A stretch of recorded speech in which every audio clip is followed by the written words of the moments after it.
Alright, hello everyone. Today we're doing a bit of a special stream. I'm going to be talking about lineup construction in tournaments, and showing you all of the sort of tips and tricks that I use in my own lineup construction, and how you might be able to use these tips and tricks as well, to win your first tournament perhaps. I was going to make a dedicated video on this in the future, but this is going to be far in the future. I've got some other projects on the way. So instead I thought we'd do this nice long-form stream where I just spew my thoughts at you. And we'll build a lineup today as well. One that I'm going to use in the next upcoming Open. I believe that's the Aurora Open number 4 coming this weekend. So stay tuned for that. We'll get to build a lineup with the techniques we talk about and see if it pays off for the tournament. So I'll try to keep things as competitive as possible.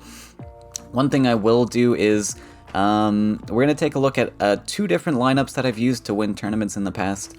And I won't allow myself to use any decks from those lineups because I think they're both quite strong lineups that I've used.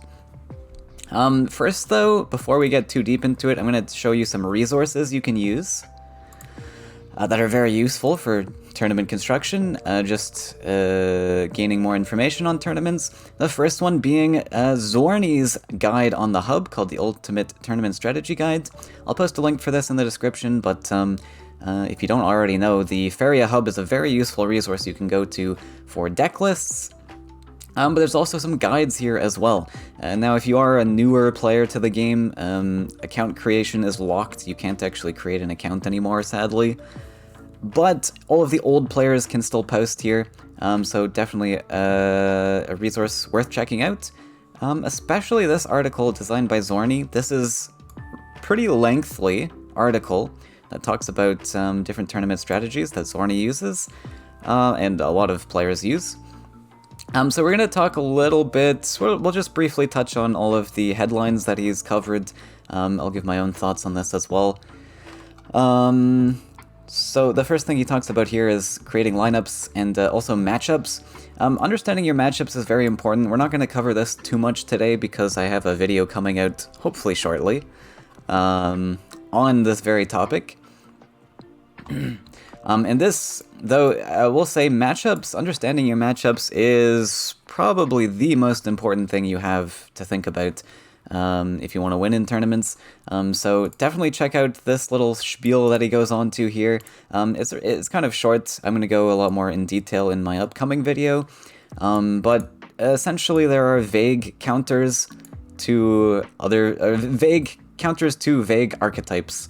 And that's always worth considering. You can always get more specific later on.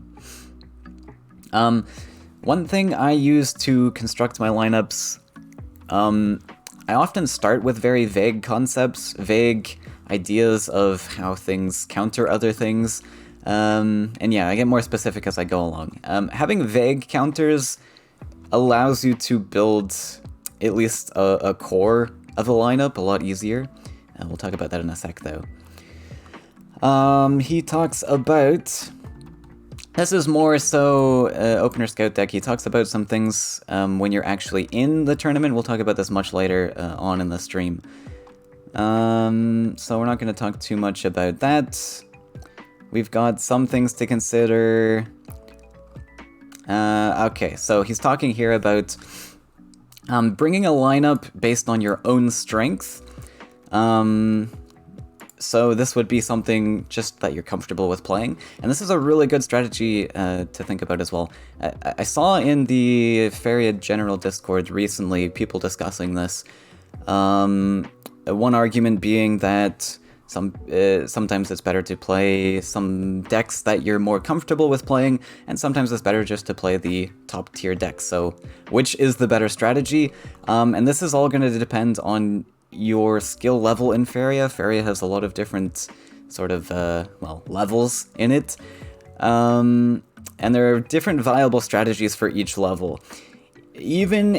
So, if you want to be the best Faeria player in the entire world, there's some very complex strategies there. And not everyone's gonna have the knowledge to get there. I sound very narcissistic, I guess, saying this, but what I mean is there's a certain level of Faeria where playing decks you're comfortable with is the best option you have. When you get into like super high level decks, like if you look at lists that Super Blizzard have made on the hub, there's some very weird card choices in there, and that's largely because of just specific niche picks that he goes into, and also specific ways of piloting each deck, which are very complex concepts to understand. So in my opinion, if you're, well, especially a newer player, but also even if you're just newer or even moderate to the competitive scene, I would say play decks that you're comfortable with. This is the best strategy for you. It might not be the best strategy for becoming the best Faeria player in the world, but there's stepping stones you have to get to with learning things, and that would be my advice to you. Once you start getting better at the game, that's when you can dip into even more competitive lists and tweak them with all these little bits, and then that's when also you need to consider other archetypes that you're uncomfortable with, because obviously if you're struggling with beating an archetype, the best way usually is just to play that archetype, understand how it works. But yeah, hopefully something there sticks. And so he's talking about 3 strategies you can use for lineup building. Meta counter is another one. This one, I would say, is the best strategy if you want to be, again, the best Faeria player in the world. But this one, it can be difficult if you're not comfortable with every type of archetype out there. This one means, I mean, I think it's pretty obvious what it means, but there's a certain meta in the Faeria competitive scene that is just simply the best to play. Now, there are nuances to this. Again, I'm going to show you 2 lineups in a sec that I used to win with, and I think these are honestly 2 of the best lineups you could build, maybe with some tweaks in a couple of them, but typically there's going to be a handful of lineups that are the best you can possibly play, and also a handful of decks that are the best you can play. So considering the best decks in the meta is a great strategy, the best strategy you can do, really. Trying to counter those best decks. The third strategy talks about is a ban hill. This is where you use your deck covers. We'll talk about this in a sec as well, because deck covers are very important to lineup construction. More so though, so I'll say this: lineup or deck covers are less important for known players in the competitive scene. So, for example, myself. Or someone like Lizard, we have all of our decks posted on the hub, decks that we use repetitively in tournaments. So because our decks are known, you can establish information based on the numbers and the deck cover to really easily determine what decks someone like Lizard or I are playing. So deck covers are less important for us, I would say.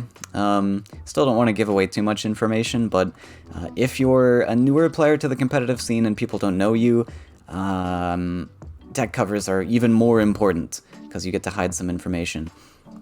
But I'll show you just how powerful reading and analyzing the deck cover screen in a lineup is, because Lizard is not running a true ban hell, as Zorni describes it here.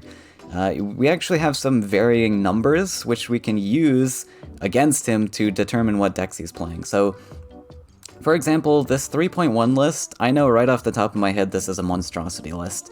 And it's really good to know the numbers and everything of the popular lists in the meta. And you can do so by...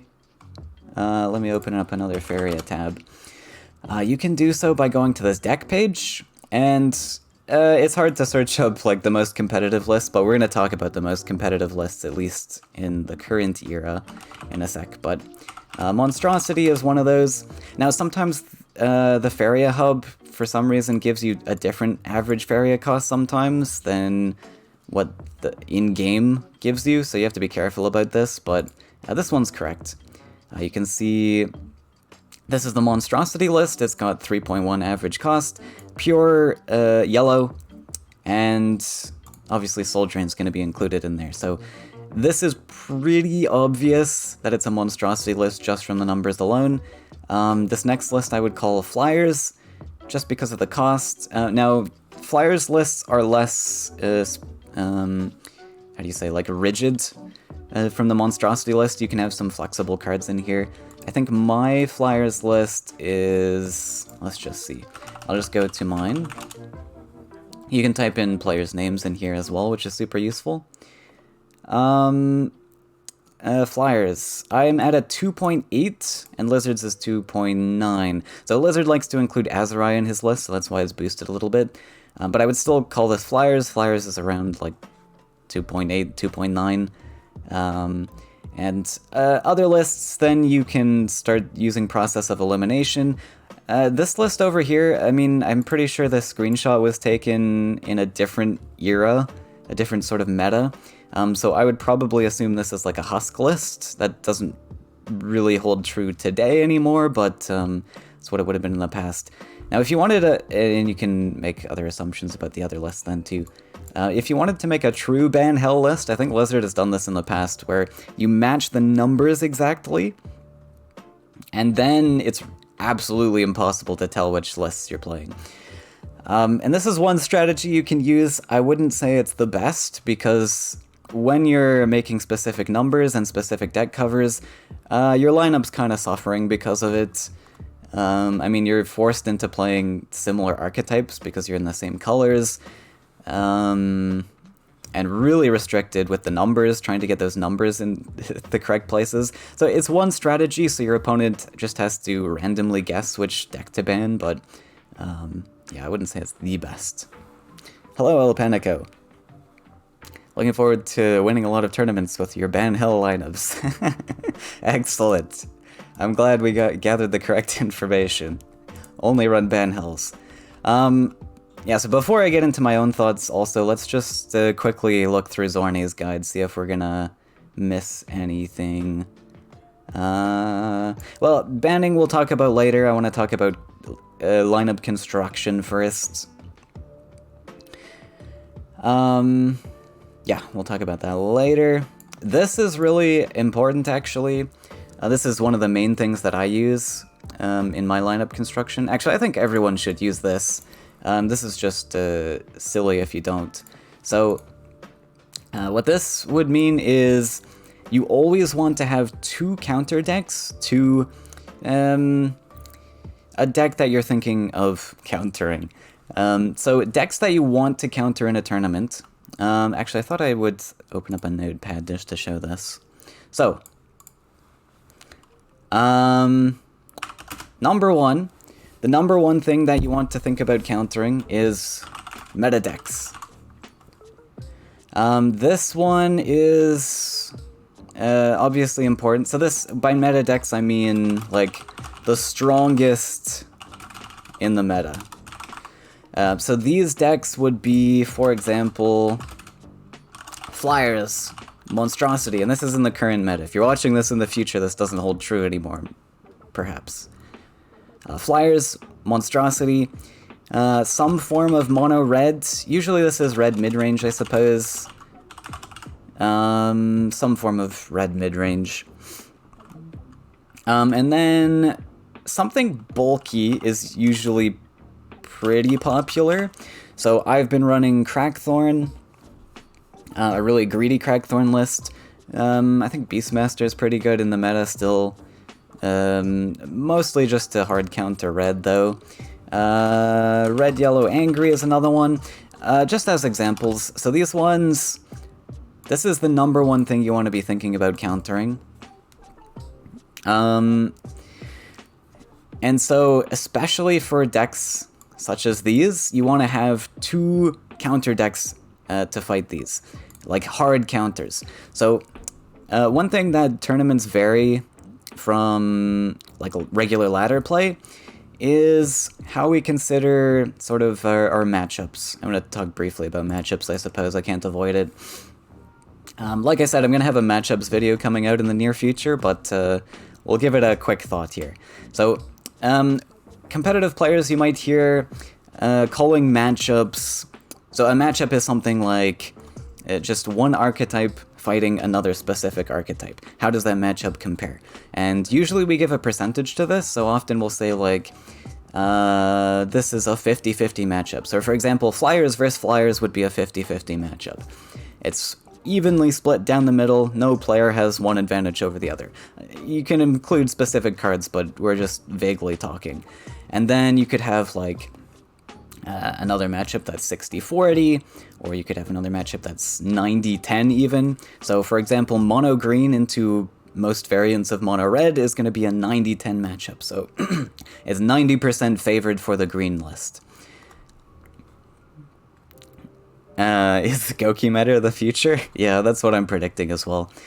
Right, I've lost my train of thought. Yeah, so talking about percentage matchups. So, in ladder play, just playing on the ranks ladder, you want to have a lot of lists that are closer to 50-50 matchups, because you don't know what you're going to face on ladder. It's very random and volatile, so it's important to have as much flexibility as you can in those matchups. Now in tournaments, that's different actually. You actually want to have more lopsided matchups.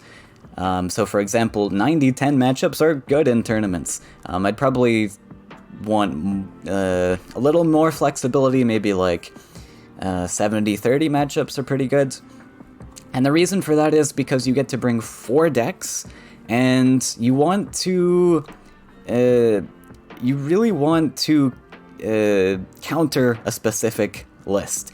You're not in a ladder setting where if you lose, that's it. You lose some elo, and that's the end of the match. But in a tournament, if you lose, you still have to fight that same list again. So you need to be able to take out this big, powerful list that's maybe stomping your lineup somehow. So having hard counter lists is very important in a tournament setting. So you want to have at least 2 hard counters to one of these archetypes, in my mind. They don't have to be extremely hard counters, like you don't have to include 90-10 matchups to counter these, but yeah, like I said, you want something like 70-30 at least. That would be pretty important. And the reason you want 2 is because 1 can get banned, and you can't predict which list is going to get banned. Your opponent can easily ban that one. The second point I'm going to make here is just what's popular. So we'll say popular tournament decks, and you might think this is very similar to meta decks, but this is not, at least by what definitions I'm using here. Meta decks in this definition is the best, the strongest in the meta. Popular tournament decks are just what people feel like playing, and this is especially true for players even like Sesh. Sesh Umara. I'm sure you guys all know Mr. Sesh by now. I don't want to save that. So Sesh likes to bring full mono blue lineups. Now mono blue is not the strongest list in the meta, right? So we don't really consider this in point 1. But in point 2, because a player like Sesh is in this tournament, we want to consider that. Now, I put this at number 2, meaning this has a little bit less weight than number 1 when we're lineup building.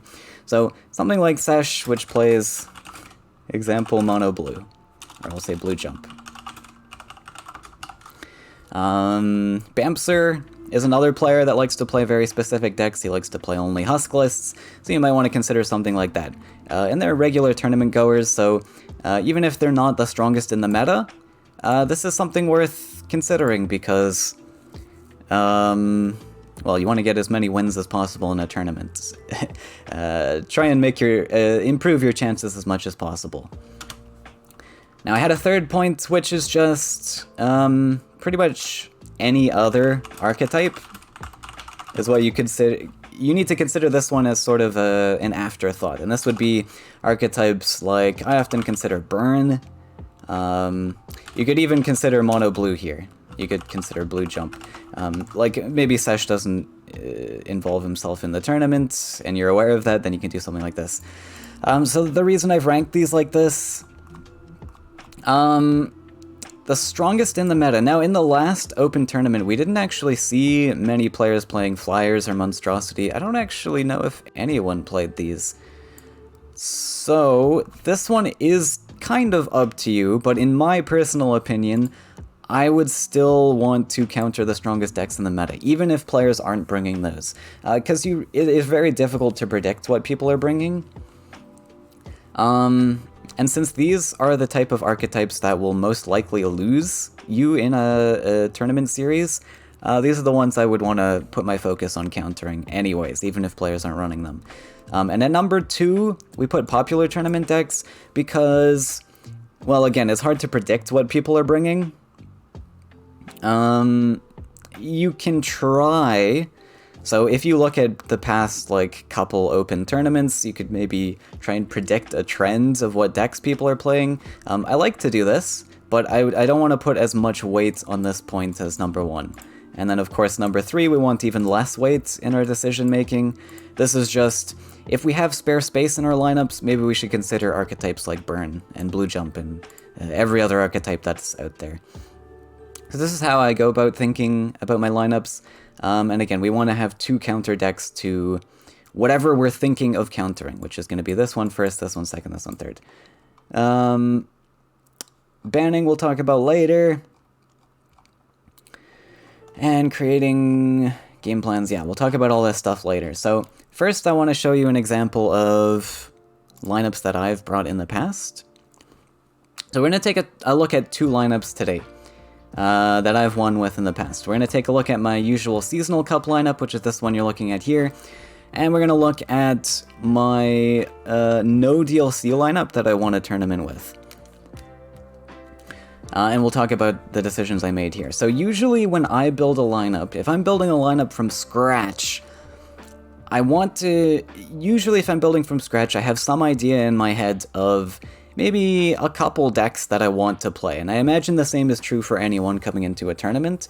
You also need to consider how competitive you want your lineup to be. This is a very important one that I think people overlook, which might sound strange at first. I mean, you want to win a tournament, bring a competitive lineup, but not everyone is really playing Faeria, and not really playing tournaments either to just win. Players want to come into a tournament to win with the decks that they like and their favorite decks, and that is completely fine to do, but you have to gauge your expectations there. If you're only bringing a list that you just like, maybe it's a homebrew, then you can't expect like super exceptional results. Completely fine to do something like that. Faeria is a game that you're meant to have fun in, but yeah, gauge those expectations. And even with a fun lineup, I'm going to talk in a sec about how you can make a fun lineup also competitive. Because Faeria uses this, again, in the tournament structure, a lot of players are bringing like hard counters to lists, so you get this vaguely rock, paper, scissors format, where one list counters, or one archetype counters another archetype, and you got an archetype to counter that archetype, and so on. So you can bring fun lists that still have a really strong matchup into certain lists. For example, mono green almost exclusively beats mono red, and you can get really silly with the card picks in mono green. So for example, Runin's Presence. Oh, that's another resource. Oh, I didn't even talk about the other resources, did I?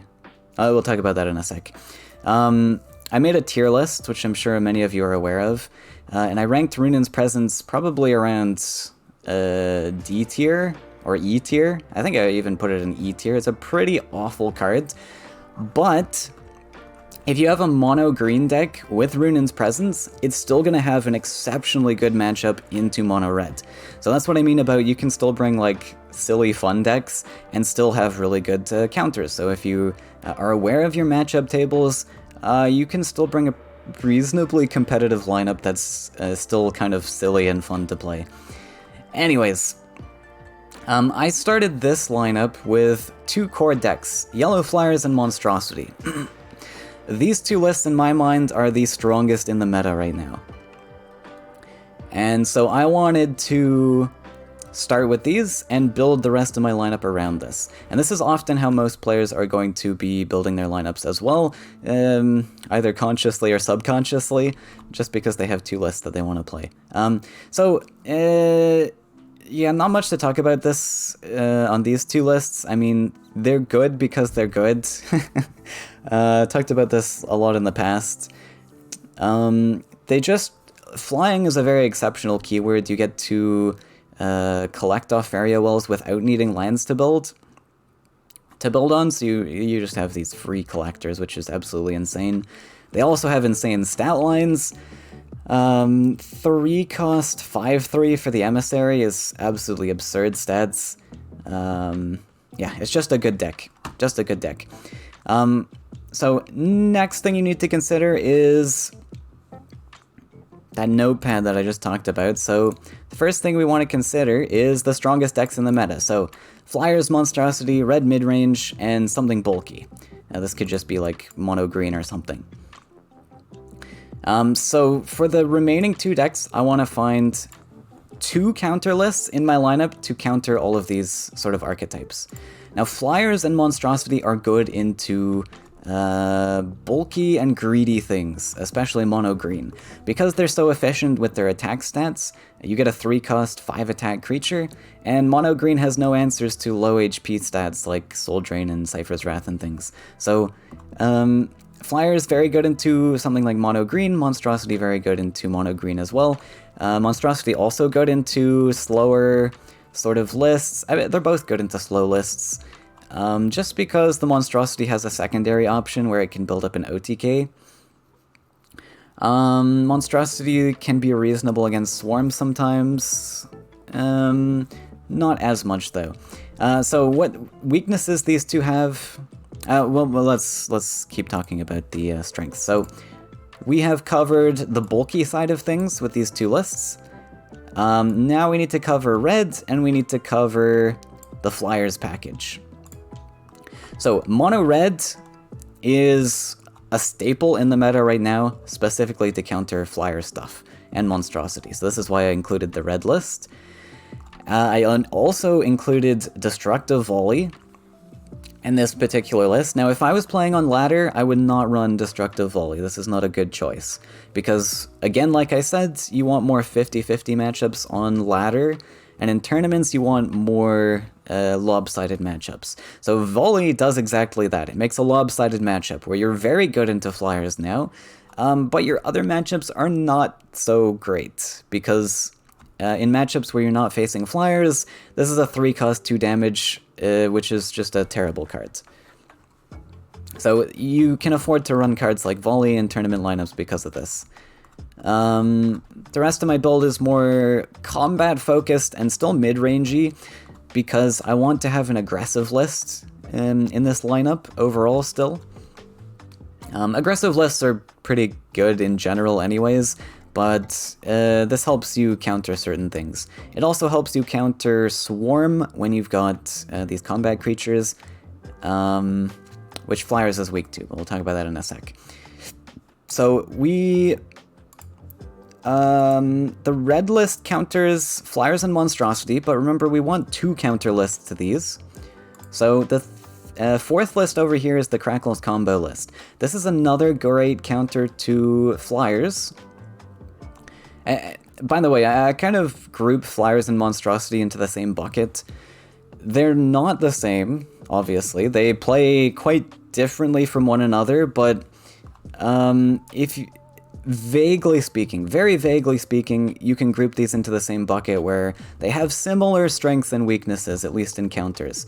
And this is like the first run through I go through my lineups. I always think about very vague like decisions, and then we get more specific as we go along.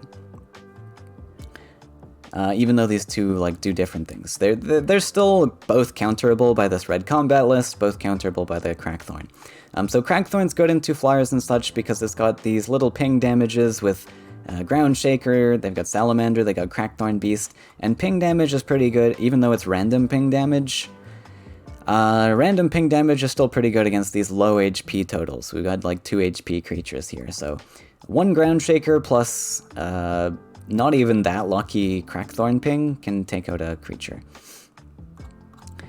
Apart from that, because we're buffing and we kind of have stat lines that are not super favorable for the Flyers things, we can do some pretty cool things, like Living Willow as a 3/9, like just a simple buff, a +2 buff, is very good. It takes out pretty much anything Flyers can play.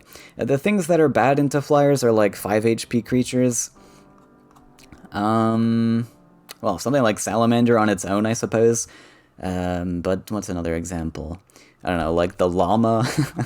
I don't know, Ancient Boar. Anything with 5 HP is pretty weak, because generally a 5 HP creature is going to be a little bit more pricey than these 3 costs, like Demon Wings and Emissaries. But anyways, this list is good against Flyers.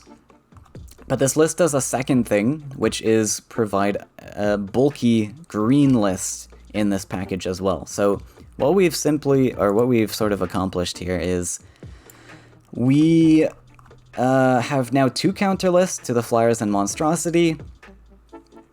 And now in order to counter this red list, we have shared some of the job with this Crackthorn. So red lists, as I just mentioned, are countered by bulky stuff. So Crackthorn, very, very good into mono reds. Now the one unfortunate thing here is that this is really the only list we have to hard counter something like red. And I mean, we only have 4 decks to work with, so we can't get perfect. But we can at least if we have a hard counter list that... Ooh, sorry about that. We want, at least if we have a hard counter list, we also want at least a second list that can do reasonably well into here. Maybe it's like a 60-40 matchup or something. So there's a few options for this one. Monstrosity can be a little bit better against red just because it's got the thick stat line. Most people don't include Destructive Volley in their red lists. I actually don't think anyone has done this. That's only me. But mostly I'm looking at my own red combat list to fight another red list. Destructive Volley actually does get some use in that matchup where Rakoacopter exists. This now becomes a Flame Burst into Rakoacopter, which is not bad. Also, just having more removal against red is kind of fine, even if it is like inefficient like this. Let's say we pair, like, this is kind of expensive, but let's say we pair a Ground Shaker with Destructive Volley to take out a Brigand. Now we've just taken out a combat creature without actually combating into it, which is pretty powerful. The red combat list sort of gains its strength from, well, being able to combat things. Other things we have in this to help fight a mono-red sort of matchup is the Herald of War. This helps us gain bigger stats, which red struggles with. Red struggles with any form of bulk, really. And the commands are a little bit of healing in case we get into a a race potential with a mono-red matchup. Red has a lot of indirect damage like Flame Burst, Cypher's Wrath, sort of burn cards. We got a little bit of healing in there, and then the commands also synergize with the combat creatures. And Cypher especially too. So overall, I'm using Crackthorn as my hard counter to mono red, but worst case, I'm hoping that my red combat can nab a win. But we can't get super perfect. And yeah, so this is really the main thing that I consider. We can consider, like, the second point, like, players like Sashimura coming in, who plays, like, exclusively blue cards. And I think my matchup we'll just do a second sweep over to check that we could check these boxes. And if we want to improve any sort of one of these points, then we can maybe include a card here or there to deal with that. So something like mono blue, I'm pretty fine fighting mono blue. typical blue jump, Flyers just stomps because it's just got, again, efficient statted creatures. Blue can't really do much about it. They've got soul drains and such. Something like Dream Reaver, you've got, well, and also, there's just so many ways that this lineup counters blue. Dream Reaver is solid, but Flyers, again, I think is pretty solid into Dream Reaver. They can include some things like the Tyrannax, things with 6 HP, which is a bit more difficult for Flyers to deal with, but overall, Flyers is just such a strong list. It's and so is Monstrosity, so it's really hard to counter. And the other thing to consider is just any other archetype. Now, oftentimes I'll consider Burn in my lineups, because Burn can sometimes be tricky, but Burn is not a very popular or good archetype in the meta right now, so we give a little mild consideration to this with the healing cards we have. I got 2 commands in here. I've got 2 Ruden's Guidance in here. Flyers, I have triple Soul Drain and triple Spirit Theft. So you'll see in the Flyers list, sometimes people shimmy around these numbers. Sometimes people will only run like 2 Spirit Theft and maybe more Bloatflies.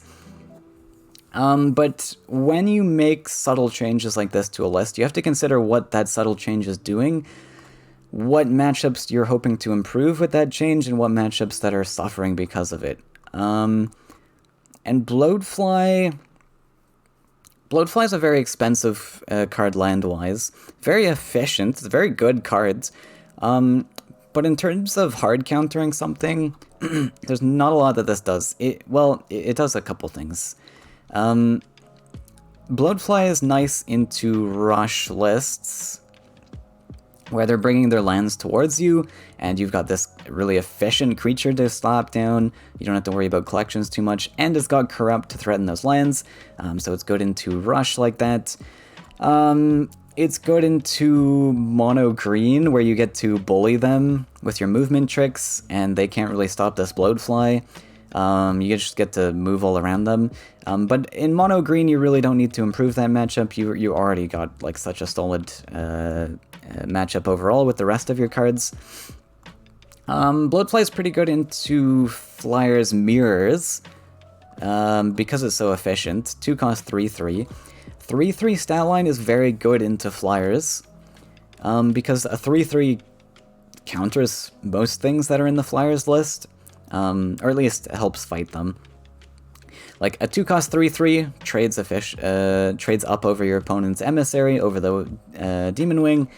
Doesn't trade up over the Manta Rider, but it does kill the Manta Rider, and it also value trades with the Manta underneath, so still a very good card into the Manta Rider.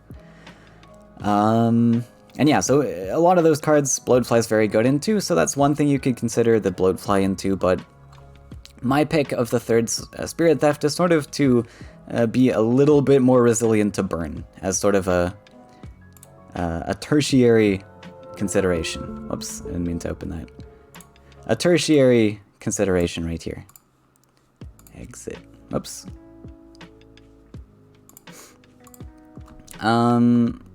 Yeah, so that's a consideration for Burn. You'll notice Super Blizzard specifically likes to run Azurai in his list, and Azurai is a counter to the Swarm archetype. Now, the reason I don't run Azurai in this list is because I don't think I want this list to be countering Swarm. Flyers in general is pretty weak to Swarm, and like I said, pretty lopsided matchups in tournaments. I don't really care about my Swarm matchup, I'm just going to give that one up with the Flyers.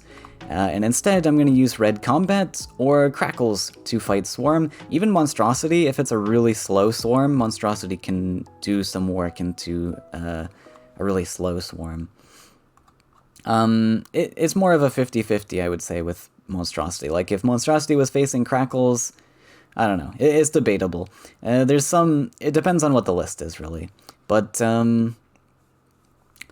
yeah, I've got other lists to counter Swarm, so I don't need the Azurai. So that's my decision there. That is one... So this is the one that I usually bring to Seasonal Cups, and I do really well with that. I've won numerous tournaments, numerous Seasonal Cups even, so yeah, pretty good lineup overall. The second one I'm going to briefly mention is my no DLC lineup. So this one I won an open with, and if you're one of those players who thinks that Faeria is pay to win, think again. None of these lists use DLC whatsoever, and it's a very strong lineup. So that previous lineup I showed, by the way, my Seasonal Cup lineup, I think is one of the strongest you can bring to a tournament. You can edit it a little bit. Another great substitute for the Crackthorn list in that one is Red, Yellow, Angry. It serves a lot of the same purposes, where Red, Yellow, Angry is kind of swarmy, which makes it pretty solid into flyers. You also have access to Thunder Eel, which is pretty good into flyers. And yeah, so you can change up a couple things. This lineup, I honestly wouldn't change too much. I might change the blue list, like if I had access to DLC, I might change the blue list. But the blue list is really good. It's really solid and serves a lot of good purposes. So let's quickly run through that checklist one more time with this lineup. So we want to counter popular meta decks, most important ones really being Flyers and Monstrosity.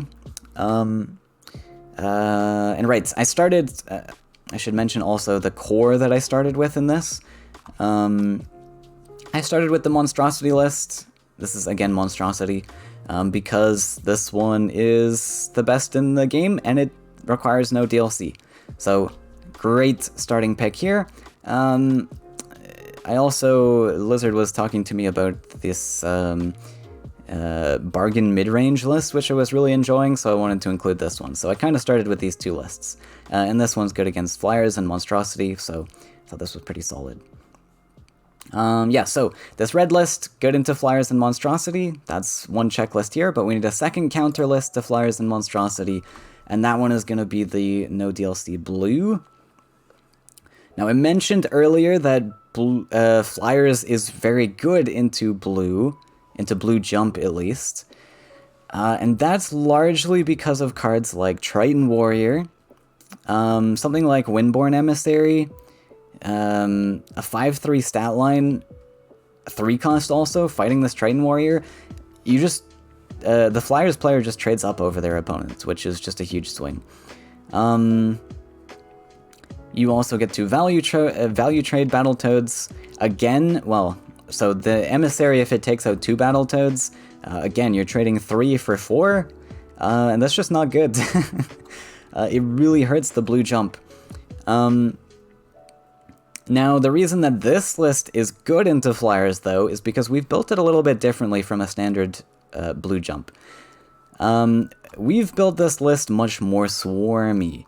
So, by swarmy, I don't mean cards like Battletoads. I mean, Battletoads is, of course, swarmy, but what I mean is we've included a ton of creatures here, especially a ton of starting creatures. We've got Gabrian Commander, Triton Trainer, Battletoads, Archon, and even 2 Warriors thrown in here, as well as just some other bigger creatures.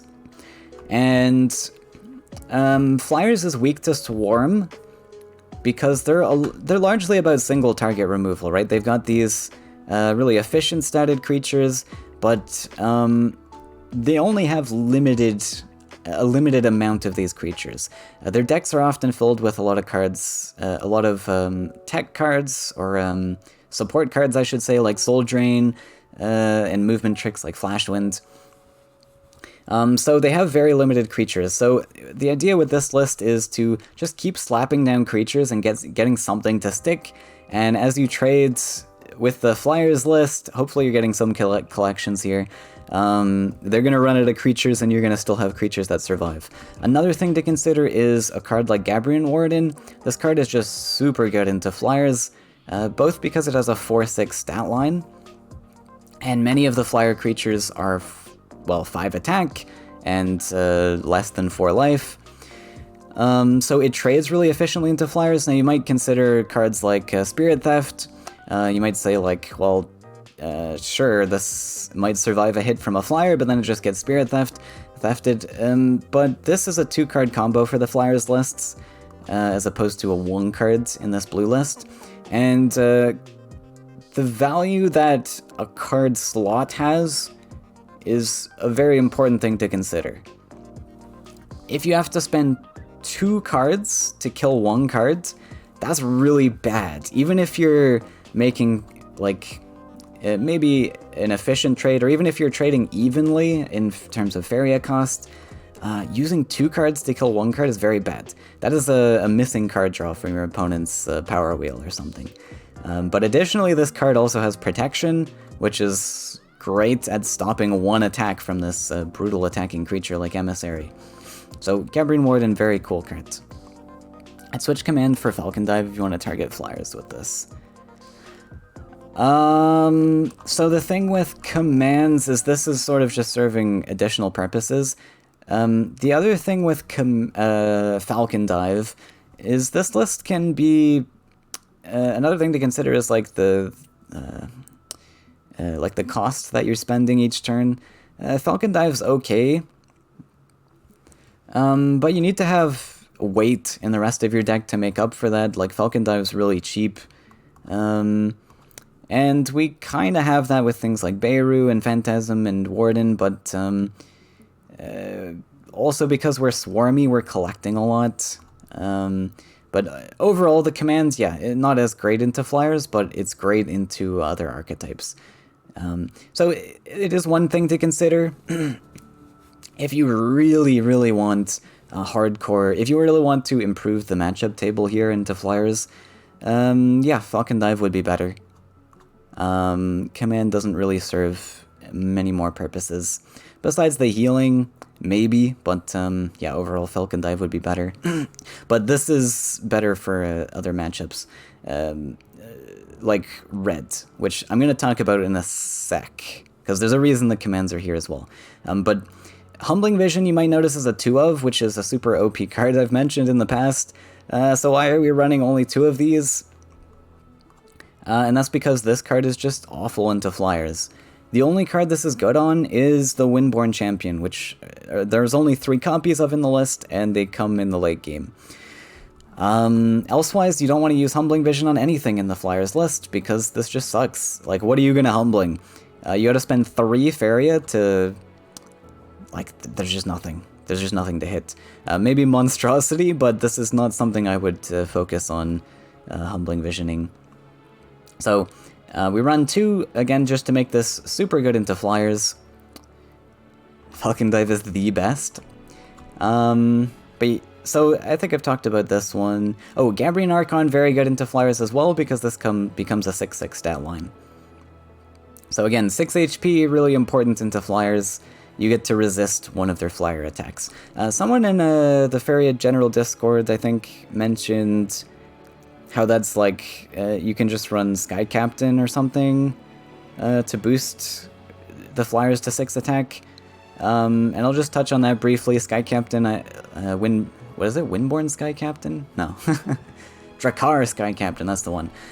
Sky Captain is just a really bad card, in my opinion. You can run it, but it's super slow, super clunky, super expensive.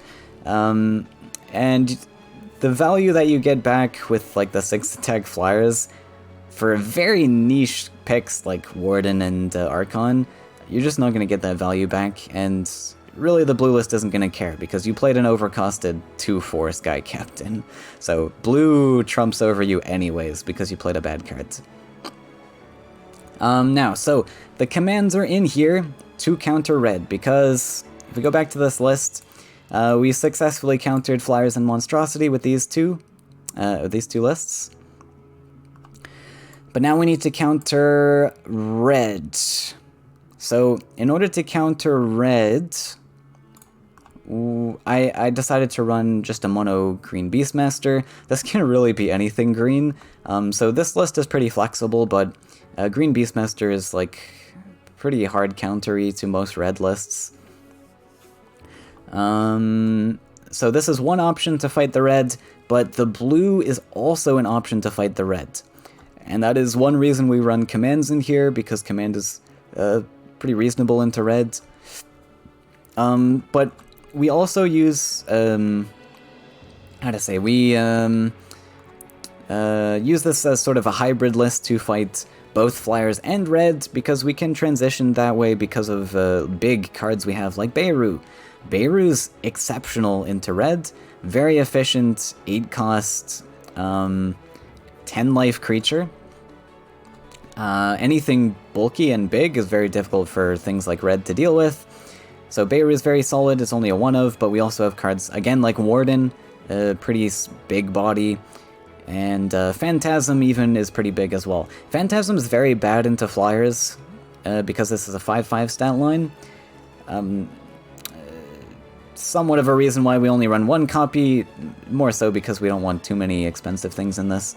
But this card is solid into red, because we just get 2 pretty efficient 5/5 stat lines, and red has less answers to deal with 5/5 stat lines. And yeah, the commands, as I talked about before, it's good into like the burn cards that red has access to. It's good into slapping down these combat creatures a little bit as well. Yeah, so that's red handled with these 2 lists. The next one we need to handle is bulky things, so mono green. Even red, yellow, angry is an option. I didn't talk about that one last time. But let's say bulky things. So bulky things, we've got the monstrosity list to counter. And this one's a counter to bulky things, not really because of the monstrosity, I should point out. More so because of the rest of the list, where it's got really efficient stat lines. Again, the 5 attack creatures for 3 cost, and we got the Manta Rider in here again. These are really the pieces that make this list good into bulky things like green. Not so much the monstrosity. Monstrosity's okay, but more so it's the Shaden Demon and the Emissary and the Manta Rider. So this one's good into mono green and other bulky things. And then mono blue is good into some bulky things, so it's good into mono green.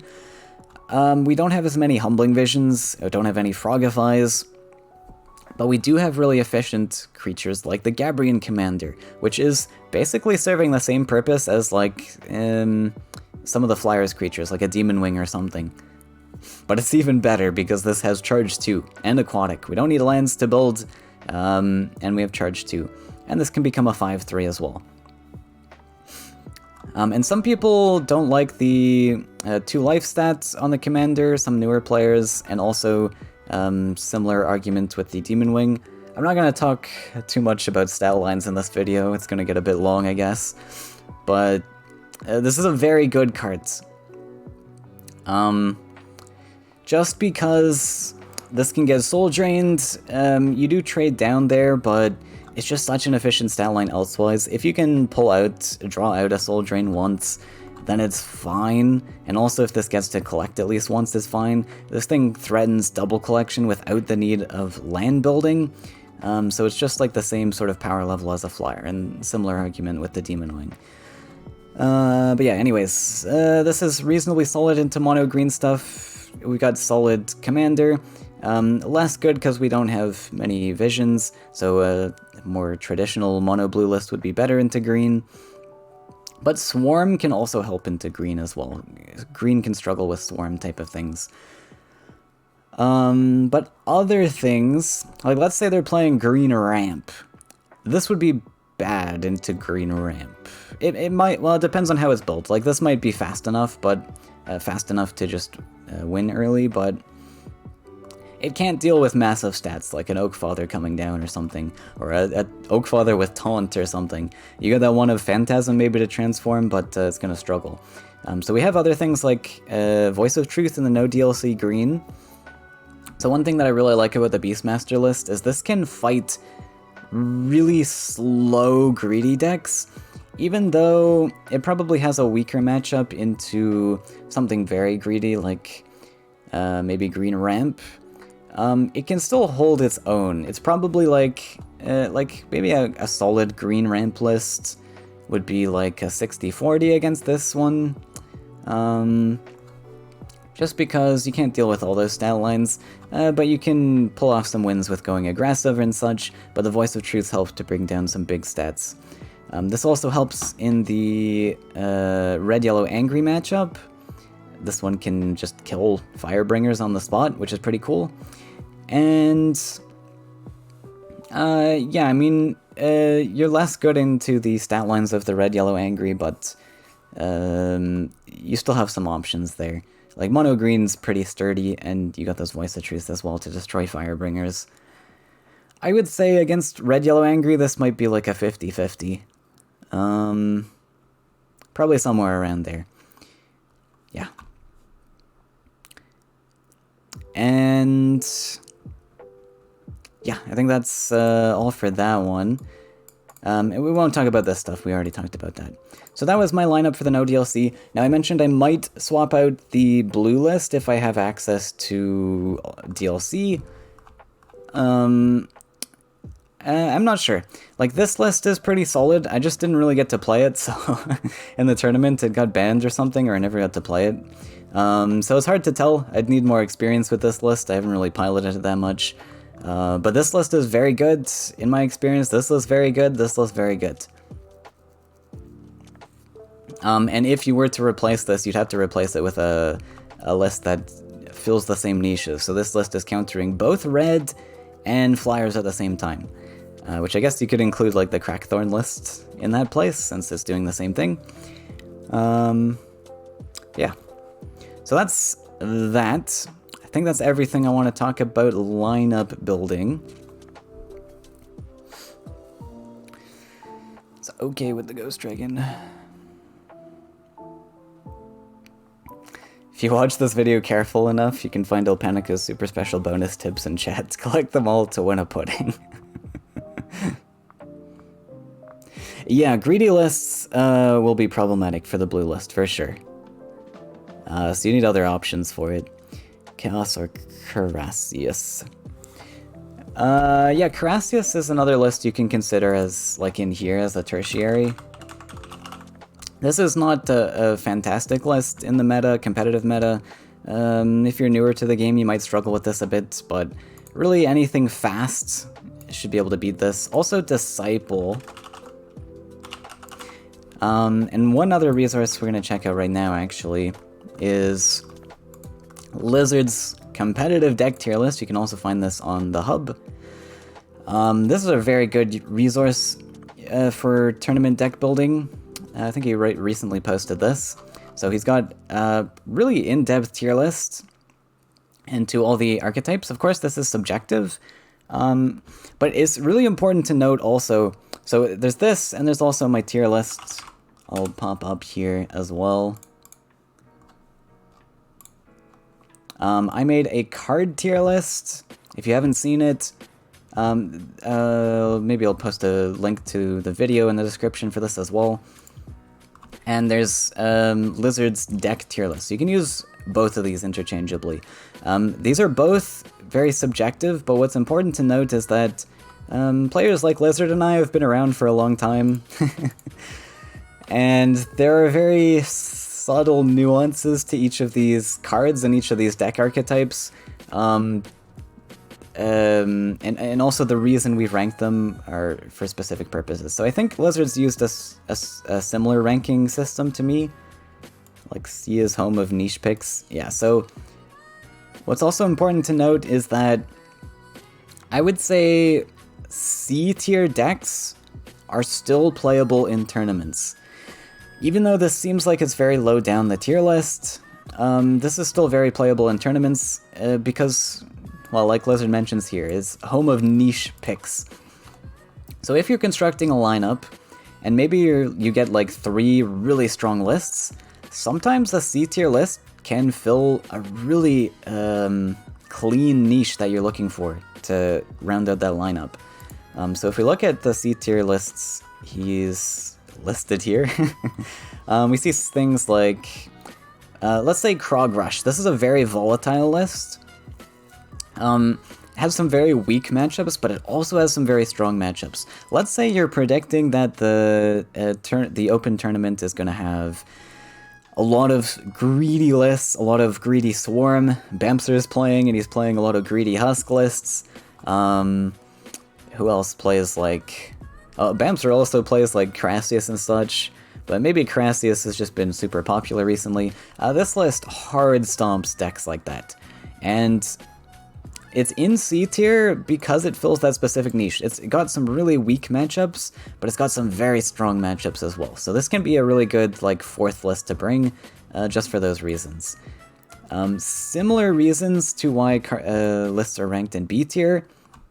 So I wanted to mention the Disciple OTK list, because a lot of players will maybe disagree with this at first. I agree with this, just to be clear, putting it in a B tier ranking.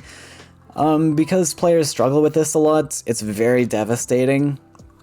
But similar to the Krog Rush list, this has some very strong matchups, but it also has some very weak matchups. And it's a very volatile list overall, so that's why it's in B tier.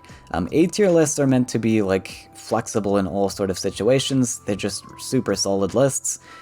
So Disciple has some very strong hard counters, even in lists that are strong against this, such as usually you use...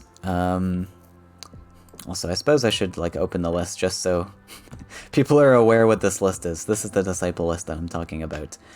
So this one essentially revolves around drawing Aurora in the early game. If you don't draw this by, like, turn 4, you've lost the game already. So that's why it's super volatile.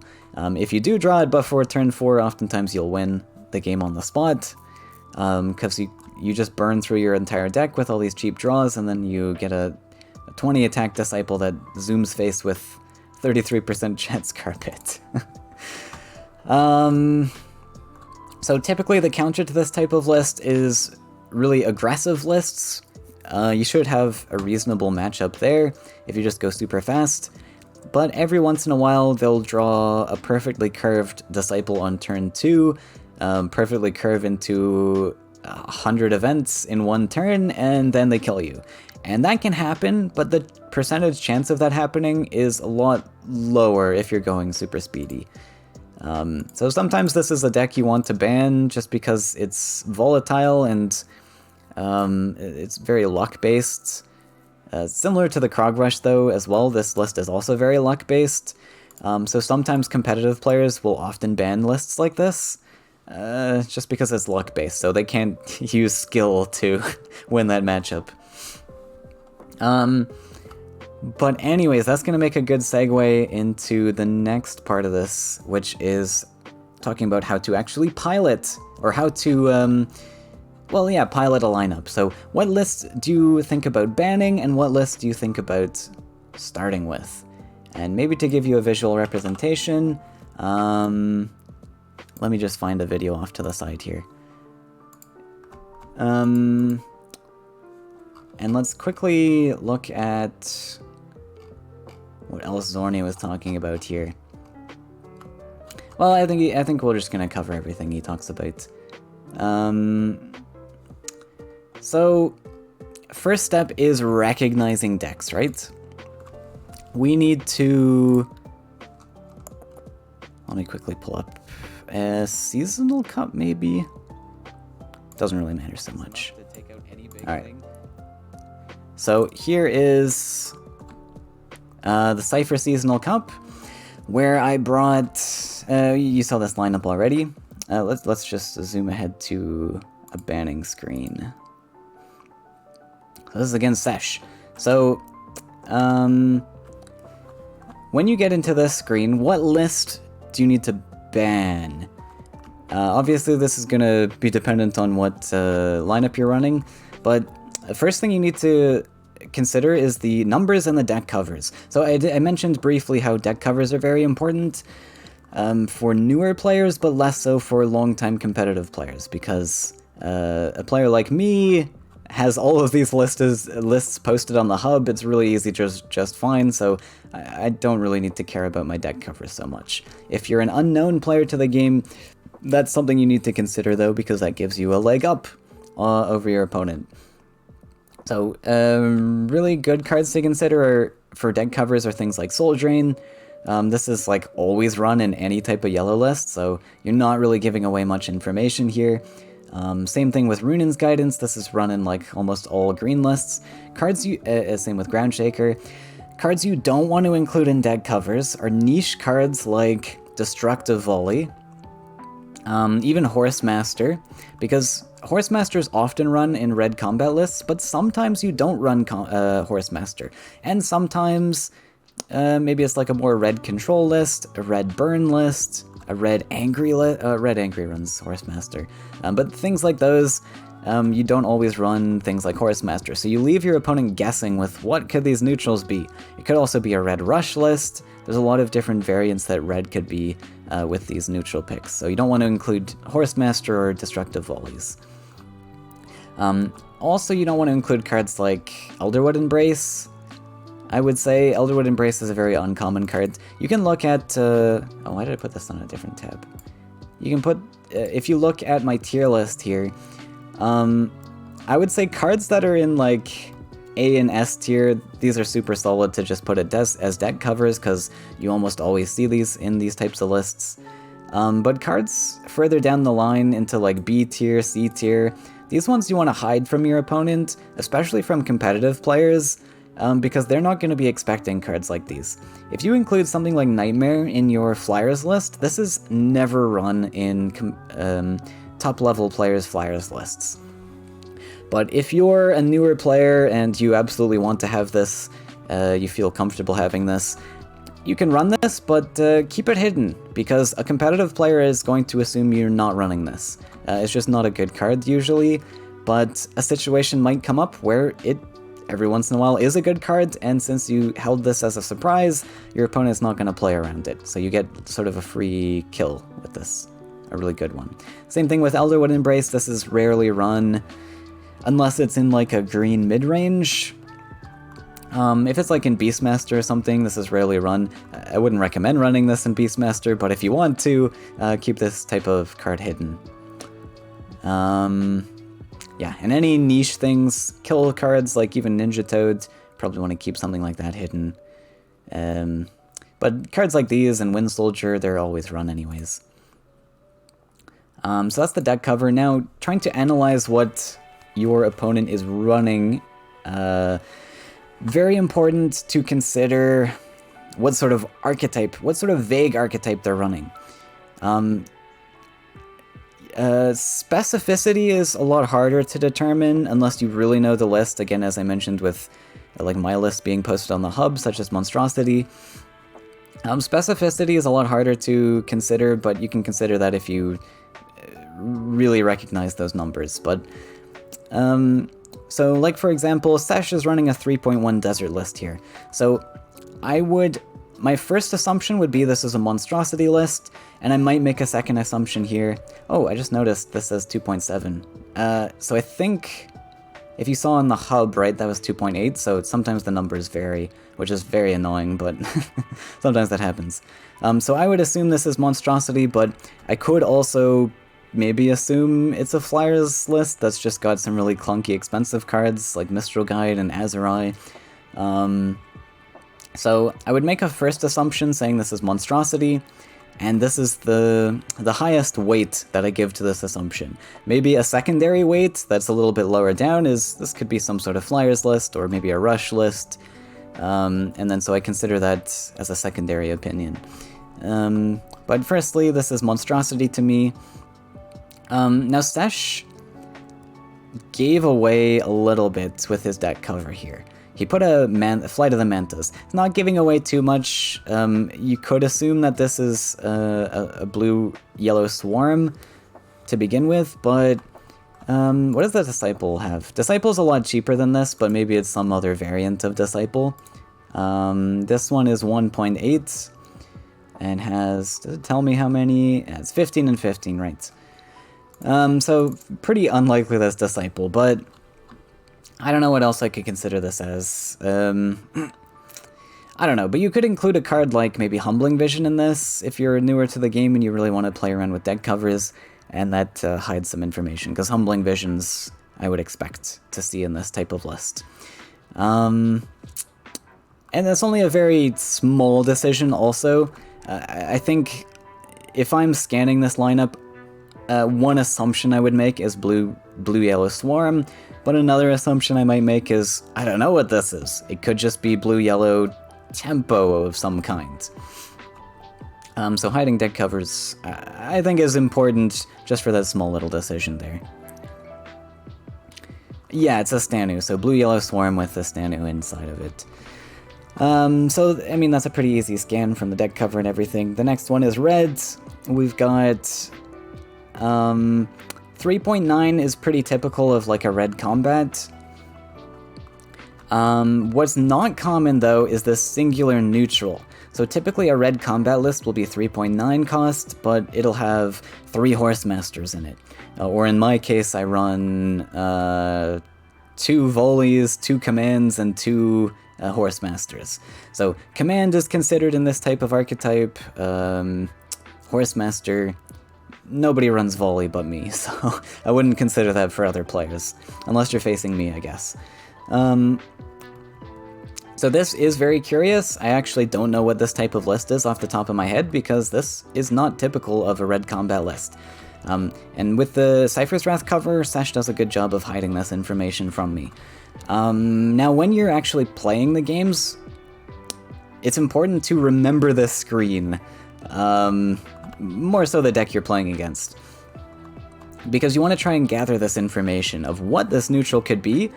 And if you run into a list such as mine over here, where I've got 6 neutrals, and you see that I'm running 1 Horse Master through the list, and maybe I end up beating you with this list, which means you have to find a second list to counter this with. If you can gather information such as 1 Horse Master is run in this, you can safely assume that there are at least 2 Horse Masters being run in this list. So that's exceptional knowledge to gain, and likewise with this, maybe Sesh happens to run a 1 of Horse Master in this. And if you find that 1 Horse Master, that means no more neutrals to consider. You can rule out a secondary Horse Master, you can rule out Command, you can rule out Time of Legends, you can rule out Destructive Volley. So really, really good information to know, both while you're playing the game, like in the middle of a match, you see the Horse Master come down, and you're like, okay, I don't have to play around any more Horse Masters anymore for the rest of this match. But it's also good if you lose that match and you need to counter it. You got more information to gain. And then, yeah, so this next list over here is a blue list. Blue Jump is typically, I think Blue Jump is like 3.8 average. So this, I would assume, has some more expensive cards than a typical Blue Jump list. I might consider this having, is it? No, sorry, I'm wrong. 4.1 is the normal blue list. Yeah, okay, never mind. So 4.1 is the normal one, but it's a little bit higher, so he might have some extra niche picks, like maybe there's even a Beirut in this to consider. Probably not. He's probably running more Frogifies. That might be my consideration here. But this is another technique you can use if you know the average Faeria cost of something. Like, let's say I'm running this Crackthorn list, but this is actually a 4.6 average. With similar numbers here. You might think, okay, this is probably a Crackthorn list, but he's included some niche picks that are way more expensive. So maybe there's, I mean, I don't know what you'd change about this list to include more expensive things, but this is a bad example, but maybe I run the 6/9 taunt, the Ogre. No one would ever do that, but just using an example. Ogre Battler might be something you want to consider because this is a higher than average deck. And of course this is going to require really scanning these numbers in the hub, which might not be sounding like a fun task to do. But I would encourage you, if you're new to the scene, to pay attention to these numbers at least and try and remember these in your mind, especially things like Monstrosity and Flyers that are super common. Memorize these numbers because this will help you greatly with your ban picks. Do the unexpected. Or just be like Fickle and do the unexpected. Run full yak lists. Okay, so that was just analyzing the lists. Now, how to decide which list to ban. Remember we built this lineup with having 2 counter lists for every list we're afraid of or something. And now it's not perfect. So remember we had, what was our non-so-perfect? Red. So mono red is actually still pretty devastating for this lineup. So when I go about banning, I like to consider, let's say just off the top of my head, if I want to ban this blue list over here, I want to make a consideration that if I have to fight these 3 lists, what happens if my Crackthorn is banned? What happens if the Flyers is banned? What happens if the Monstrosity is banned? And what happens if the Combat's banned? Can I still win this matchup? And that's a lot to think about, because you have to analyze that for each individual combination of deck bans. But the more you do this, the faster you get at it. There's not really an easier way to do that. I would just consider, try and consider every possible combination if you can. So really here, the big ones to consider though is, remember mono red is kind of we don't have as big an answer to this. So let's say I want to leave this open. Now I'm going to consider that Sash bans my Crackles combo. How am I going to beat this mono red list? I have to use my red combat, which I said I built as sort of a contingency plan to fight mono red, but it's not perfect. It's not like a 90-10 matchup. This would be more... would this even be like a 60-40? It might even just be a 50-50. I've included some cards that are good at countering, but also the percentages we give, like 50-50, 60-40, these are just vague estimates. We haven't actually, like, collected data on this or anything. And there's no reason to collect data because deck lists are so specifically refined. Every little card difference is going to change that percentage, so we just use vague percentages. So it's around a 50-50, maybe a 60-40. And I don't like those odds. I want to have better odds than 60-40, so this is not a great ban. Sorry, this is not a great one to leave open. One thing you might consider for the ban is banning the Monstrosity, because, as I mentioned, in my opinion, Flyers and Monstrosity are the best in the game. I also think Red is one of the best in the game too, though, but you might consider banning Monstrosity just because it's good. But the thing is, we designed our lineup in a very specific way, and if we ban this, suddenly we're not as good into the Red list. If we ban the red list instead, now the most devastating list here is the Monstrosity. So what are our odds in beating this one? And let's say he bans the Crackthorn again. So my odds in beating this one, I have a hard counter list for this Monstrosity. So I'm super happy if this list is open and we can fight this one. Pretty much it. As long as I have this red combat open, I'm happy. So now let's consider that this one gets banned instead. Now, Crackthorn into Monstrosity is still good, is less good than the combat, though. I would say the combat into this is maybe 80-20. This has like an 80% win rate. We've got those destructive volleys in there, which are like just super devastating for things like Mistral Guides and Flying Monstrosities. I would say 80% win rate. This one is maybe 70% win rate, so it's a little bit less. So maybe even 60, I'm not sure. 65, 70, something like that. My music stopped.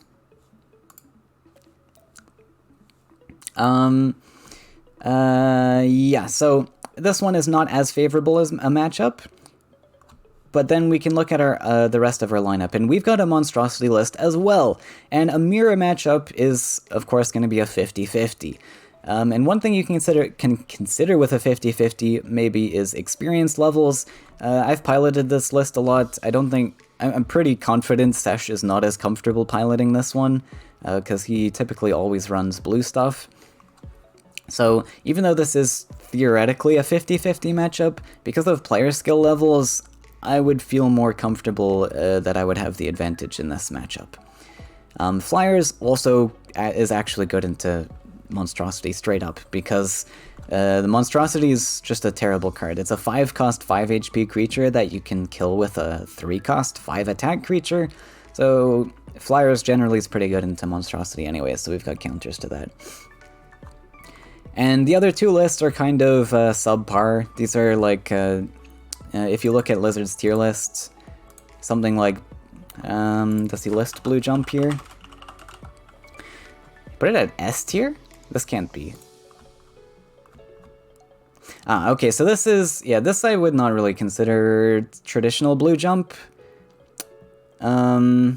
Actually, I think this might be a miss on the naming scheme. I think new players might think something different from this.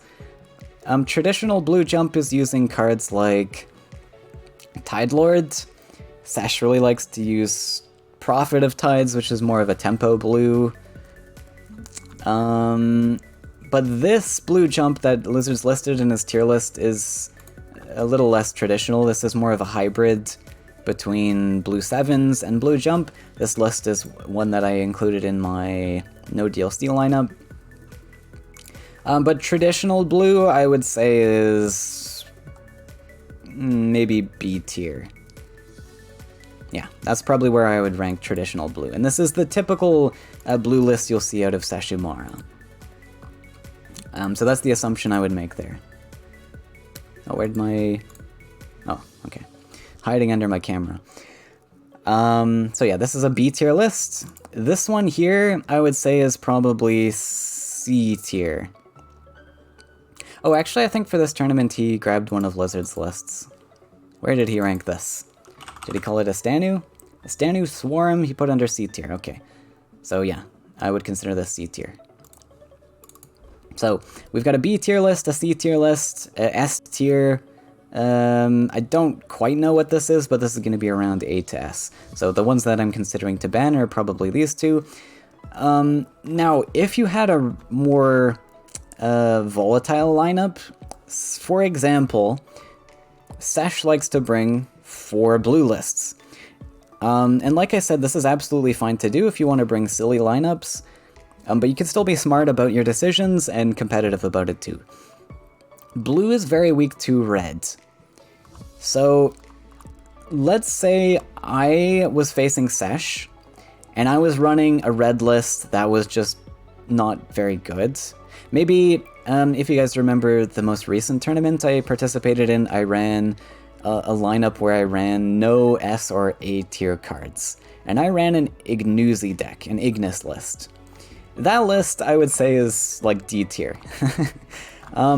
But in Sash's case, if he was running his quad blue lineup into my lineup, as Sash, I would actually be considering banning that D tier list. Just because of how devastating that red is into blue. Now, I'm not sure if that particular Ignoozy list would be good into blue regardless, but hopefully you get what I'm going for. There might be a D tier list that just hard counters your list. Maybe a better example is they're running a mono green Beastmaster, and you're running a quad red lineup. Sorry, Beastmaster is good. Maybe it's a green ramp. Okay, let's say green ramp, because green ramp is not great. Green ramp is like a D tier list. So you're running a green ramp list, and they're running a quad red lineup. The quad red would want to ban the green ramp probably. Even though it's not a good list competitively, it's very good into your lineup. So not always... you don't always want to consider just tier list rankings. You also want to consider the matchup tables you have. And then combine that with tier rankings to make your ban decision. Okay, I've been talking a lot. I hope this is interesting to somebody. We've been going for an hour and a half. Hopefully you guys are getting something out of this and you're not falling asleep. I usually say it to myself, like, red got 3 apples, yellow got 2 apples. Who's going to be able to bake the juicier cake? I like that. I like that analogy. Need to ban Wood Spirit Greed Ramp because Oakfather doesn't die after 2 Flame Bursts. Yeah, if they're running cards like Flame Wisp, Forest Wisp, unfortunately you gotta ban that one if you're bringing the quad red. Find it interesting, though you'll still bring the yaks. We'll also talk about how to build silly lineups. I think that might be a good thing to talk about as well, because you can still build silly lineups competitively. Kind of. Anyways, the next decision we have to make here is what list to start with. Well, after the bans happen, right? Let's see. I do end up banning the reds. Oh no. I'm jumping back and forth. Let's see what we decide to ban. Yeah, so I end up banning the reds, which, as I mentioned, is the one... This is the correct one in my opinion. Just because we've got plenty of answers to this, and the red is slightly worse for us. Still manageable, but slightly worse. This is another reason why you want to really consider these strongest lists in the meta and bringing 2 counter lists to these. Because you could just build a lineup and say, well, if I face mono red, I'm just going to ban that list. And that is one strategy you could take.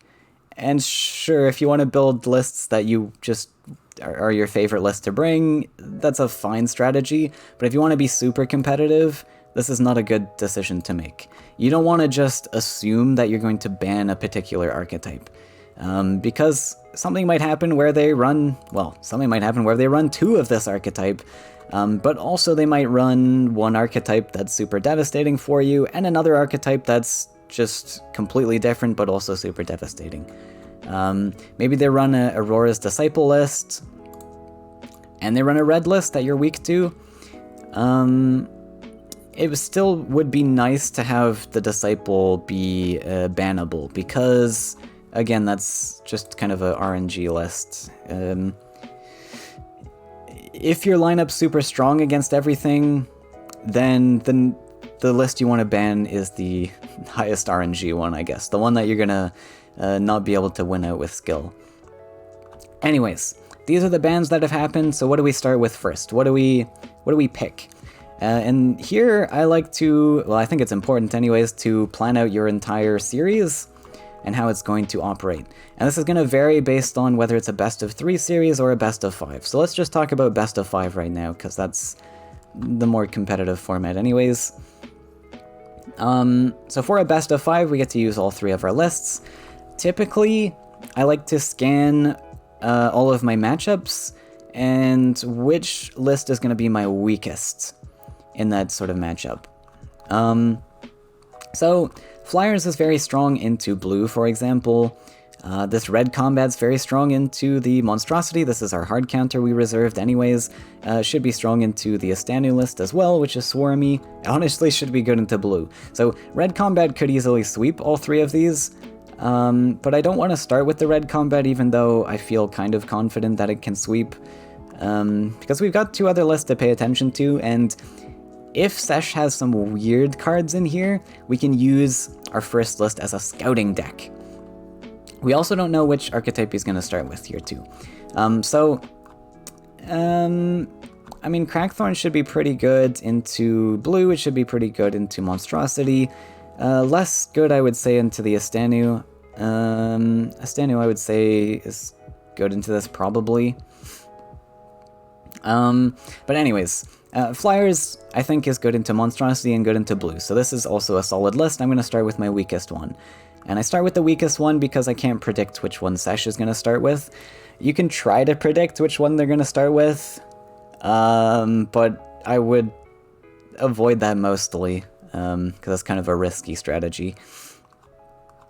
And then because I start with my scouting lists, if I lose this one, I'm not so sad, because I can use these other 2 to counter with. Another great strategy is holding a super hard counter in your back pocket, such as the red combat.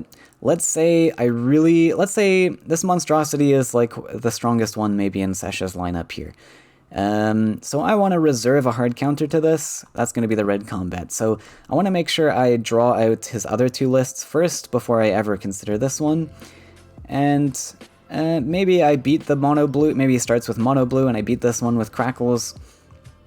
He counters with the Monstrosity and beats my Crackles. Now I can come back and use my hard counter list, the combat, to counter his Monstrosity. So it's kind of this rock, paper, scissors back and forth. So saving your hard counters, very important.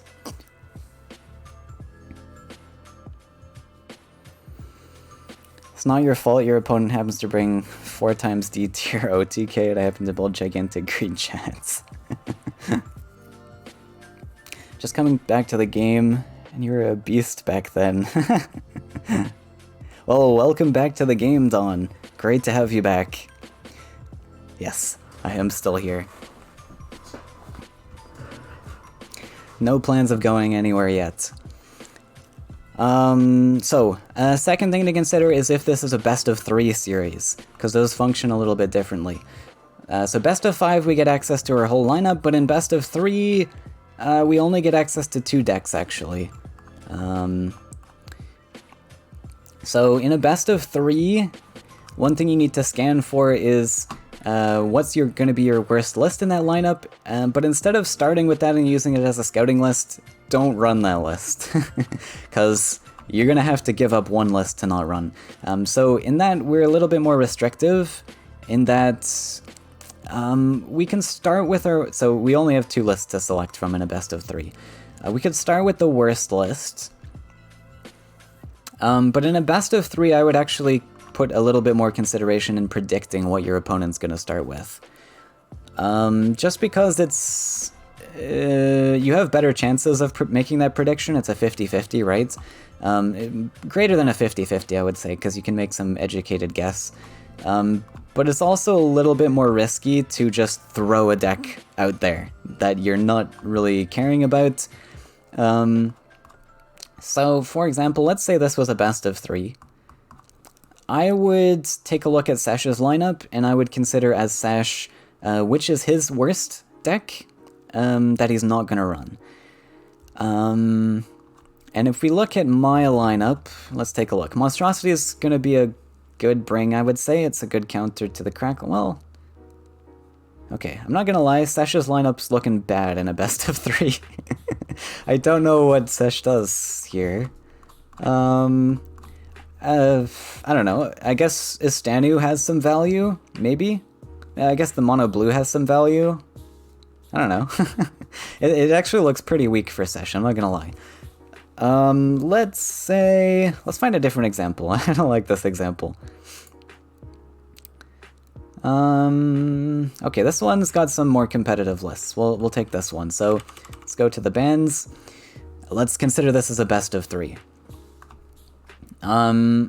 So he's got a red, yellow, angry, a mono blue, and a mono green. Now, mono green is good into my mono red. So I would consider this is worth running. If I didn't have like reds, this would probably be his weakest lineup, or match. But overall, I would say the blue is probably the weakest. We've got an S tier deck, which is the red, yellow, angry. Mono green. This might be Beastmaster, so this is probably like a B tier list. And then maybe another B tier list with the mono blue. It's got 8 neutrals. Well, anyways, this is probably the weakest list, so I think I can rule out that he's not going to run this.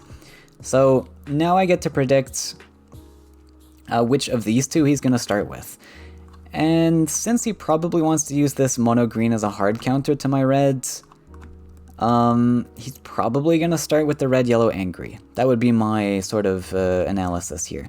Another thing to consider about this particular matchup in a best of 3, though, is since our red combat is so bad into the green, we could not run this at all in our series. And we actually have this cool little decision to make here where we can start with one of these 2, maybe the Crackles, and then decide later what our follow-up deck is.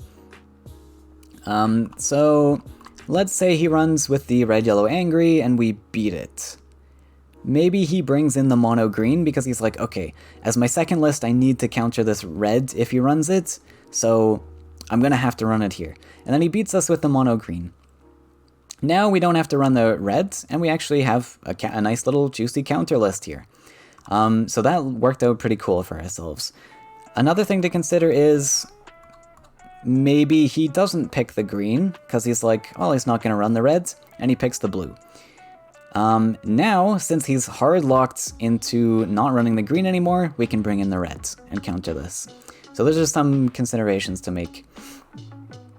You can kind of leave that last list open as a particular counter. So in this particular scenario, I actually would maybe like to start with the Crackthorn.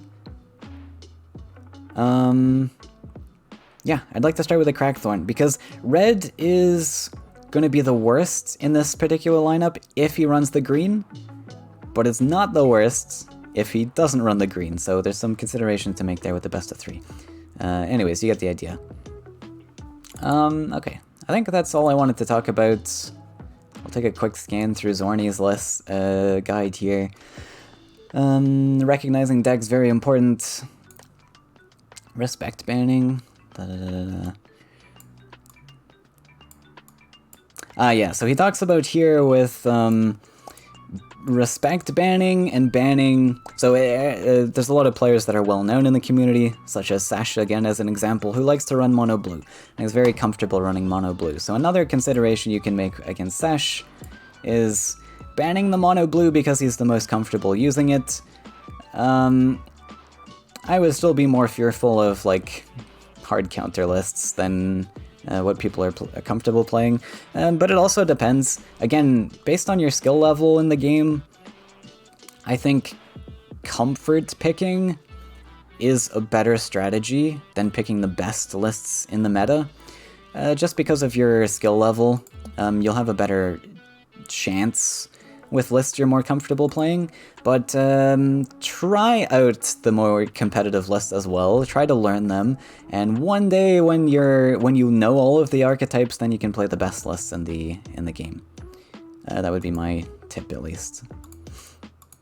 So that's respect banning, like banning a list that you know a player is comfortable playing. But at the highest level of competitive play, I wouldn't consider this. Just for lower down.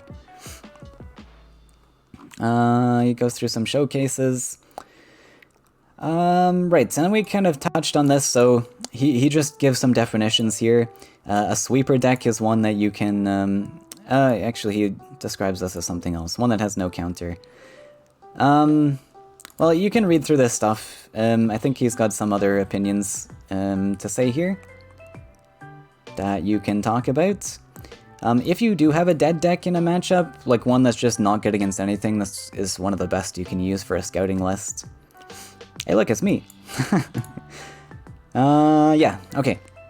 So that's it for my talk on all that stuff. Let's build a lineup. So, for this, I'm going to give myself some restrictions. Now, oftentimes, when you're building a lineup, you're probably giving yourself restrictions.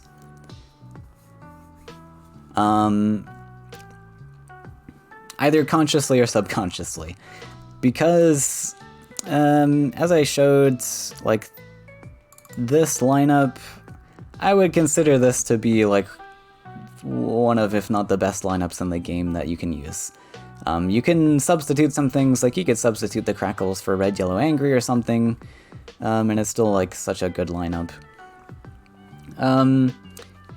So there are best lineups in the game, but because Faeria is a game you play for fun, you might be bringing lists that you like to play for fun.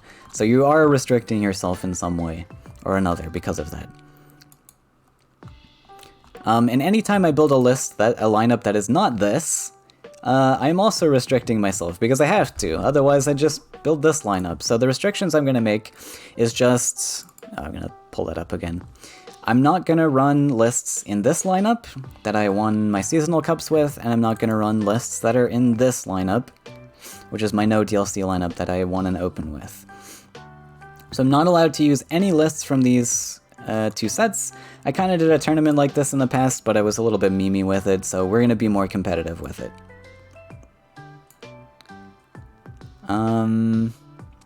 Yeah, so not allowed to run Monstrosity, the Bargain Midrange, the Blue Jump, 7s Hybrids, no Beastmaster, no Red Combat, no Flyers and no Crackles. So it's going to be an interesting one. Restriction equals have fun. Having fun is restrictive. Did I close... Oh, I did close that tab. Okay, I'm gonna open that one real quick again, because I think we might as well use some resources that I told you guys to use. We'll go to the hub, and I guess we'll just look at Super Blizzard's tier list. Like I said, this would be a good resource I would use, because he has actually got links to each of these archetypes here. And we might use some of these. We might just run our own lists, or we might modify these lists to suit our needs. So first step is starting with a base.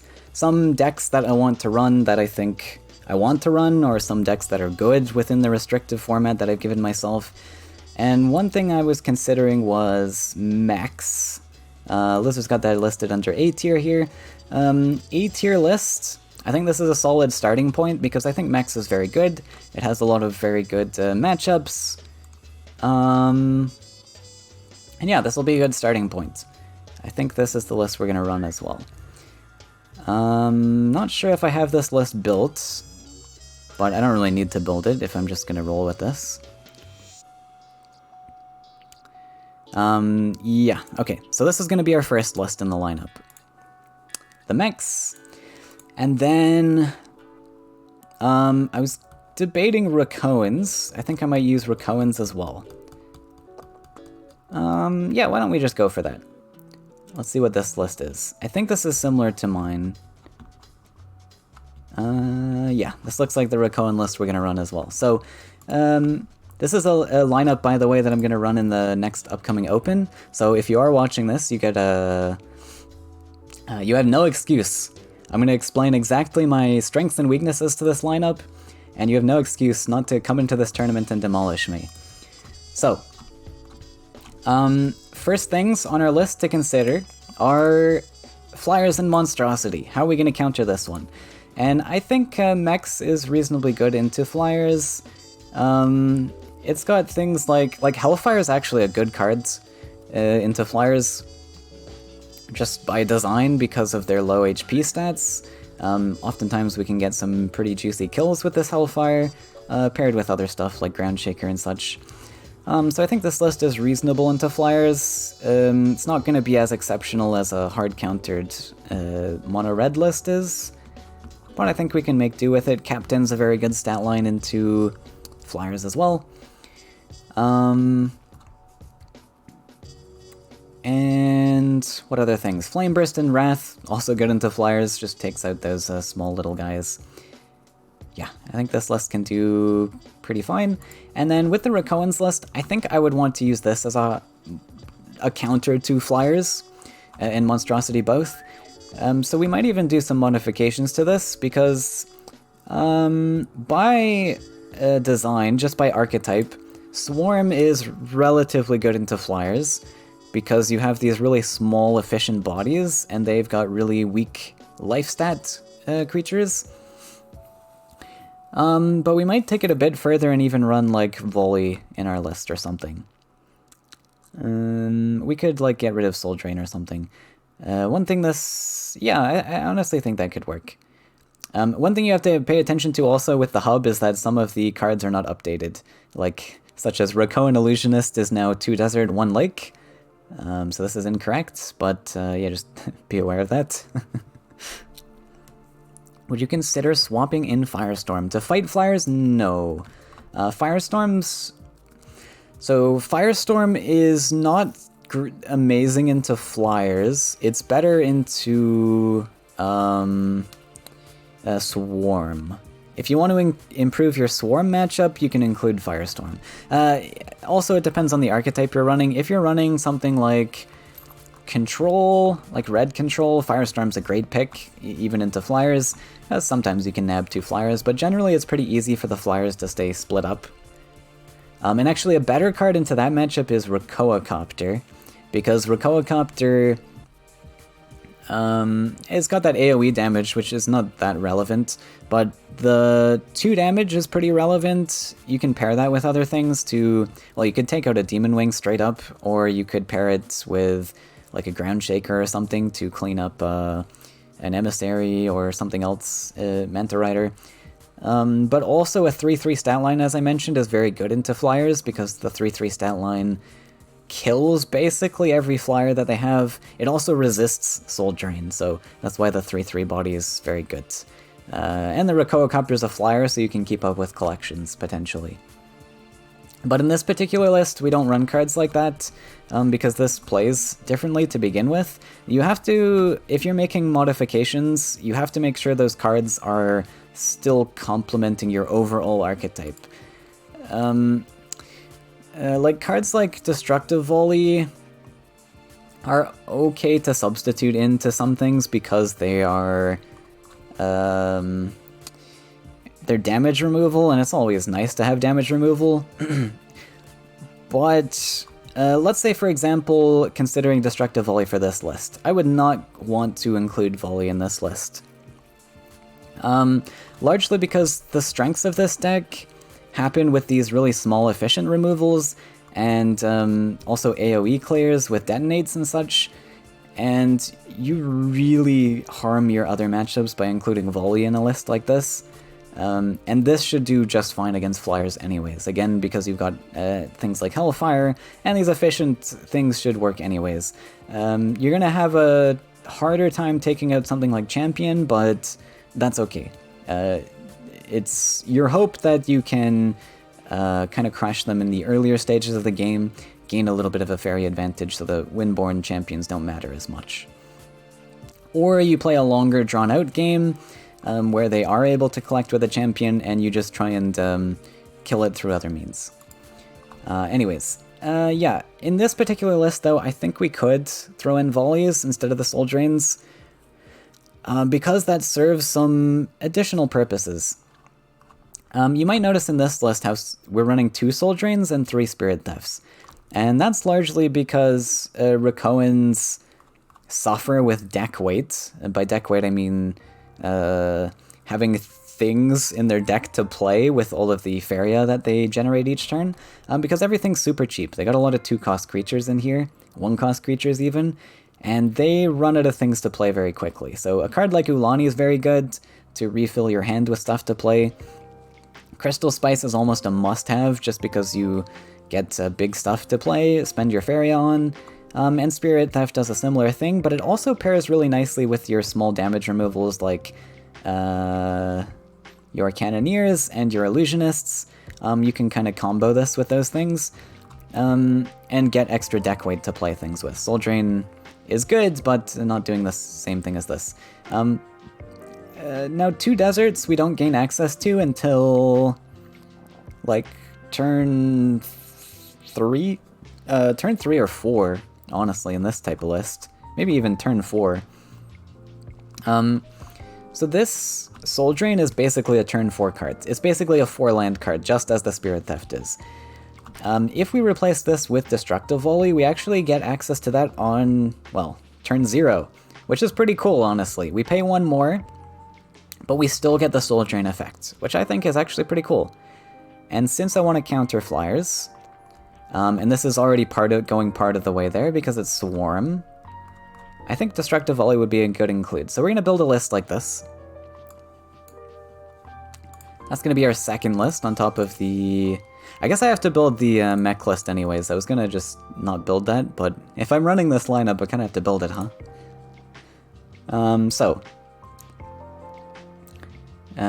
Rakoans, we're going to include 2 copies. Now, Volley is not usually something I'd want to include 3 copies of.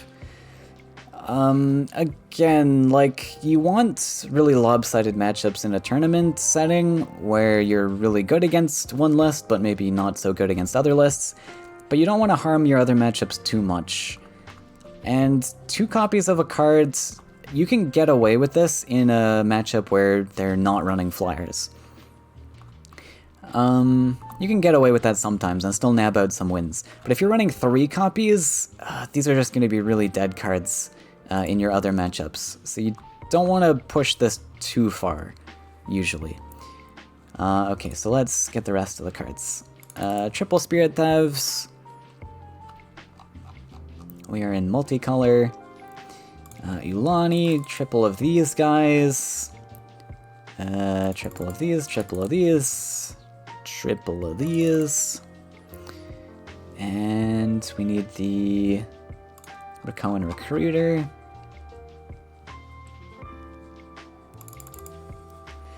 Recruiter, we need Champion. Rakoan Champion. We have Elia. What are we missing? 2 Revelers. The reason we run 2 Revelers in this, by the way, this card does not really synergize with what we're trying to do, but sadly we just don't have other Rakoans to run. So as starting creatures, we have Shieldmates and Recruiter, and that's it in terms of good starting creatures. These also fit with the color scheme we want to use in our early game, but unfortunately there's no other starting Rakoans, and we could just run like some random card like Farm Boy. We don't want to run Farm Boy, but like maybe a Lost Explorer or something.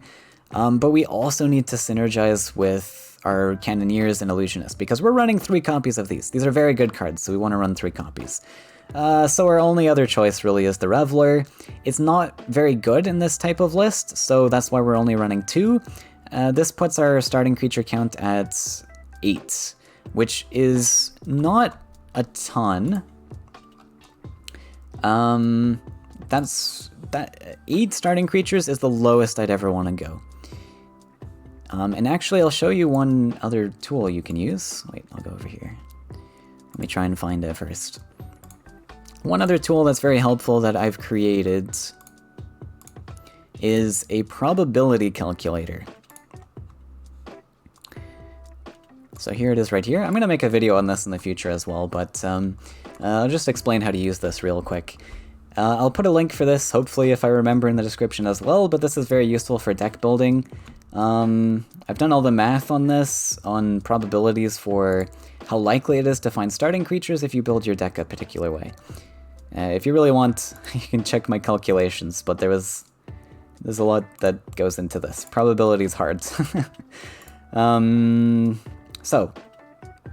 Let me just quickly plug in the numbers here. So, a number of starting creatures in this Rakoan list is... Let's do a standard list first, actually, just to show the difference. So, if we look at... can we just do a simple list? Let's just assume there's 9 starting creatures. By 1-ofs, 2-ofs, and 3-ofs, I mean how many copies of that card you're running. So, the best case is running like maximum 3-ofs. To improve your mulligan. So if you don't know how the mulligan system works, Faeria will... Any card that you toss away in your mulligan, it will take all copies of that card you toss away while it draws you new cards. So for example, if you have 3 Battletoads in your deck, and you click on one of those Battletoads in your opening hand to toss away, it won't allow you to draw any Battletoads as you're redrawing cards, if that makes sense. Okay, so we've got 9 starting creatures.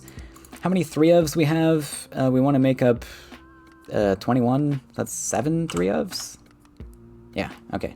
So if you are running something with 9 starting creatures, which is typically the standard, and 7 cards that are all 3 copy cards, it would give you a 67% chance to find one of those starting creatures in your opening hand that it presents you with at the start of the game. The second box here is calculating once you click on things to toss back into your deck. It considers all of that, and what is the total probability that you're going to find a starting creature. And this is 94% chance with 9 starting creatures and maximum 3-of copies. By the way, these do not include the starting creature copies, so you can include whatever you want there. So this is a typical percentage in a typical match, and I also have this graph over here that explains your future draws. So on turn 2, you get a 96% chance to find a starting creature if you hadn't found it in your opening hand with the mulligan and everything. Anyways, I'm not going to get too detailed into this. I just wanted to show you the difference between this and what we're running, which is 8 starting creatures. And I'll plug in the numbers off screen over here. So we've got 8 starting creatures, And the number of 3 of copies we have in this list is 1. This is a starter, so we don't count this one. So there's 1, there's 2, there's 3, 4, 5, 6, and yeah, 6. So I'll pop in 6 3 of copies.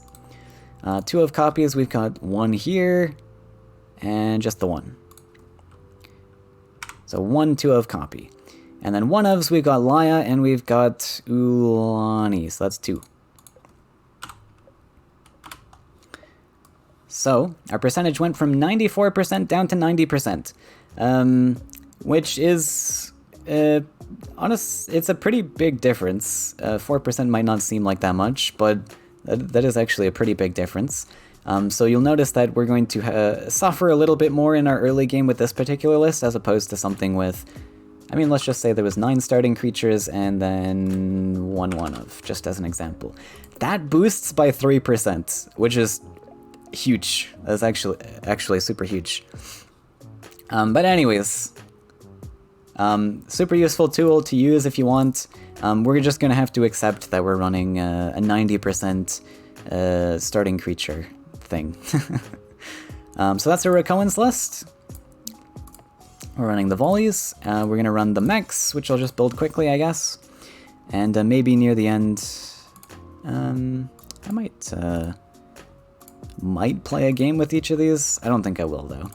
I'll probably just save that for the tournament. So these guys, and while I do this, I can talk about the mechs archetype, I guess. So this list is meant to counter flyers. So we better be hopeful that this counters flyers. Now I would say this is not anything like a 90-10 into flyers or anything. This would be more like, what would be the win percentage? Maybe 70-30? So flyers still might end up being something that I consider banning in a tournament lineup. Airbot. With Airbot, we were missing Junk Feet. And a lot of these things are very difficult as a newer player to figure out, like matchup percentages and all of that. So, what is my suggestion for that? That is a really tough one. I don't think there's actually great resources out there on specific matchup percentages and things. So that's probably something you gotta kind of figure out on your own. Or, you know, watch some videos. I do talk about that a lot throughout my tournaments. Always at the start of a open tournament, or well, any tournament, I'll do a little talk about why I built the matchup that way that I did. Sorry, the lineup that way that I did. So hopefully that is at least a little bit useful. Oh, we're missing Cap 10. Alright. There's our mechs list. So, we now have a Rakoans and a mechs. So next thing to consider...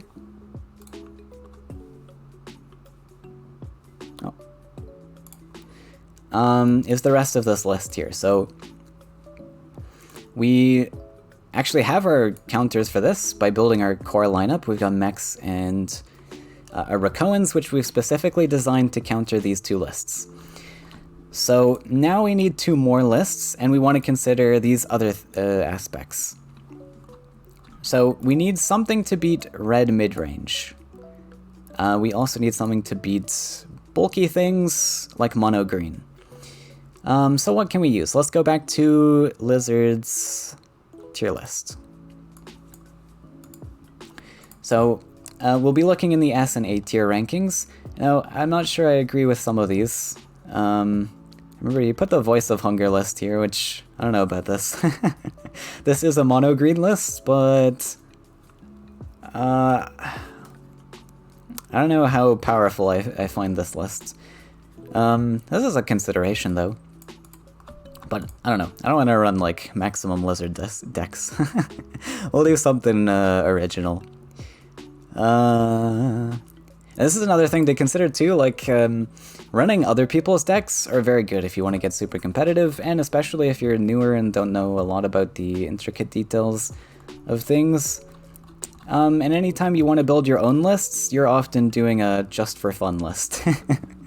Yeah. So we need something to beat mono red. I actually don't even know if this one does that well into mono red, because this list has a lot of really frail things at the start of the game, like Oakling and Living Willow. I actually wouldn't be like that comfortable fighting mono red. I usually like to have something hard countering red.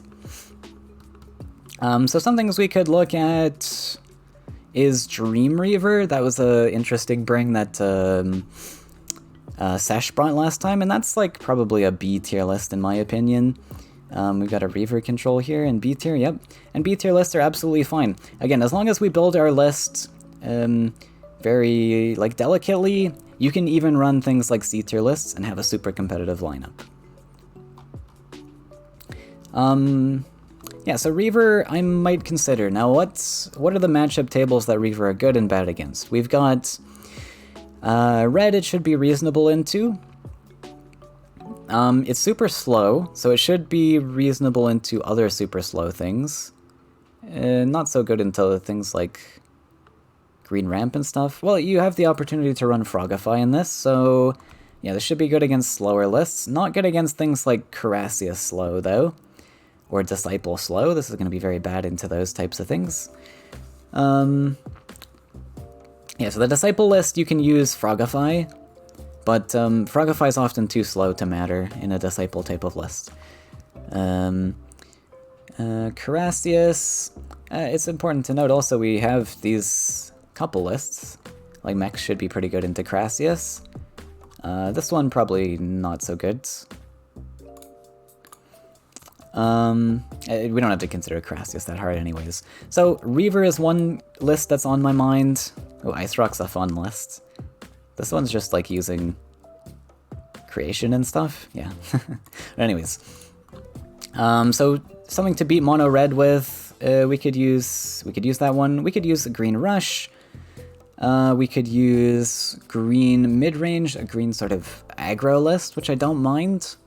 Actually, I really liked the feel of green aggro in the last one we did. I think I deleted that list. We could run green aggro, so that's one thing we could consider. And yeah, those might be what I'm thinking about for countering red. Before we actually lock that in, though, let's consider the rest of our lineup first, because our decisions might change as we build this. The counter list to this. If we look at our fourth list, we're very restricted to our fourth and final list, right?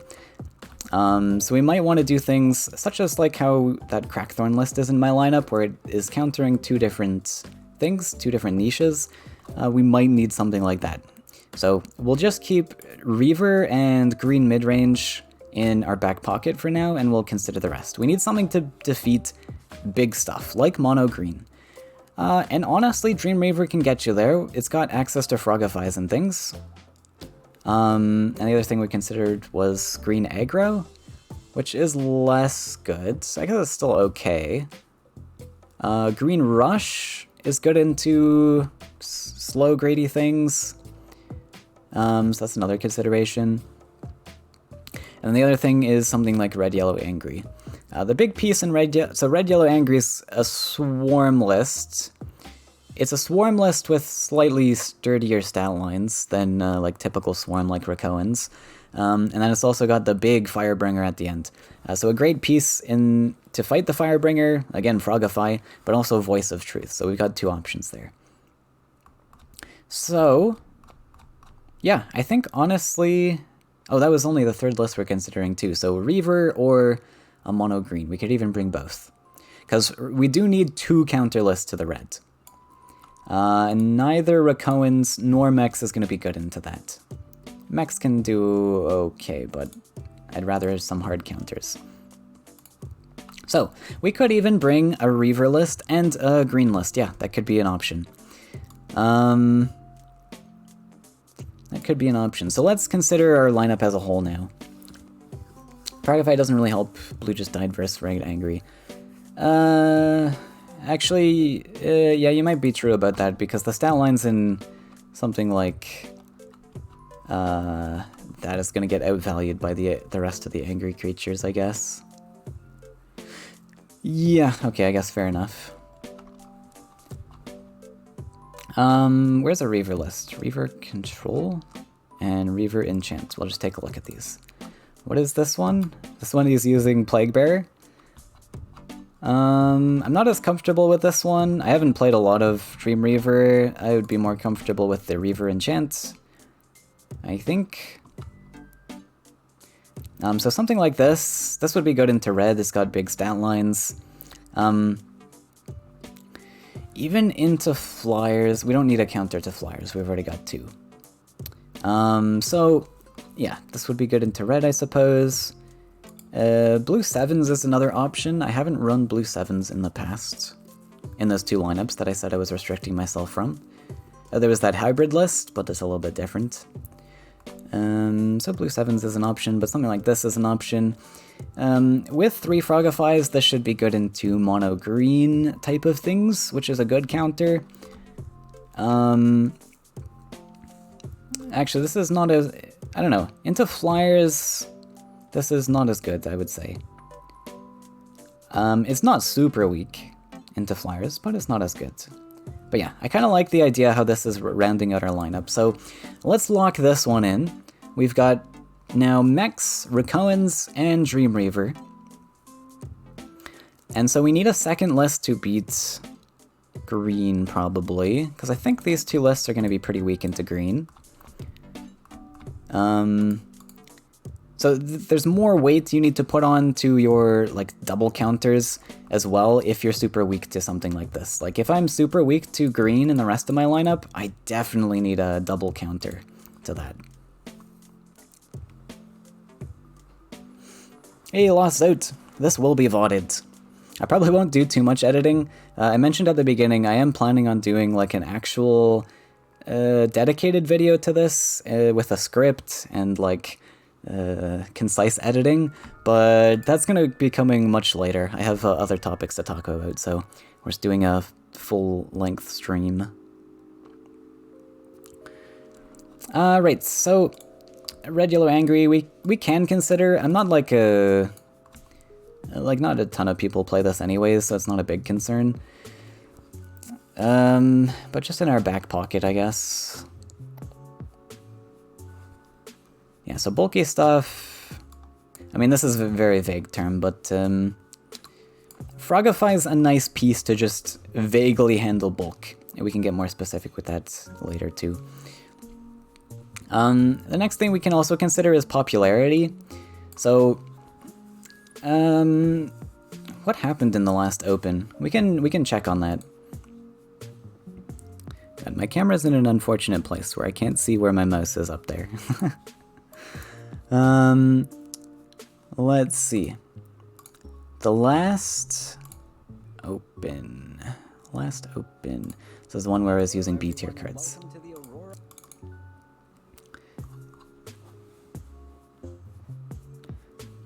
Some point you just gotta roll the dice. That's something I'd like to get you guys to avoid, because I don't think rolling the dice is a good strategy. That can punish you quite a lot. So, just to briefly consider some popularity and what people might bring in the next tournament, we can consider the most recent open. Sometimes people get inspired from lists they see and they want to play those, or sometimes they just play the same lists or something. So there was a green-red Crackthorn that was played last time. Mono red is always popular. Oh, we don't have 2 counters to mono red. Right. Yeah, so we definitely need to, so our 4th list needs to counter mono red, because that's just a devastating archetype. So our 4th list definitely has to counter mono red, but we can see if we can do something else with it as well. Happy Joe was running some red lists as well. He was running a Carassius list. I'm not like super concerned with Carassius, but we can keep it in the back of our minds just to have something that can counter this. Like mechs should be alright into this type of archetype. Dream Reaver is not going to be good. If we're going to include a mono green list, that's also not going to be good, so we might want to even have something a bit different. If we want to consider that at least. Then... Wait, this is Happy Joe again? Oh yeah, okay. Different perspective. Arrow just plays some silly decks. He doesn't really play any specific archetype that's popular, so it's hard. Kind of... I don't know if I would consider this much. This is more just big stats, I guess. Yeah, he just plays a bunch of multicolor stuff. Then there was Bamser, who likes playing his Husks. So Husks is a consideration.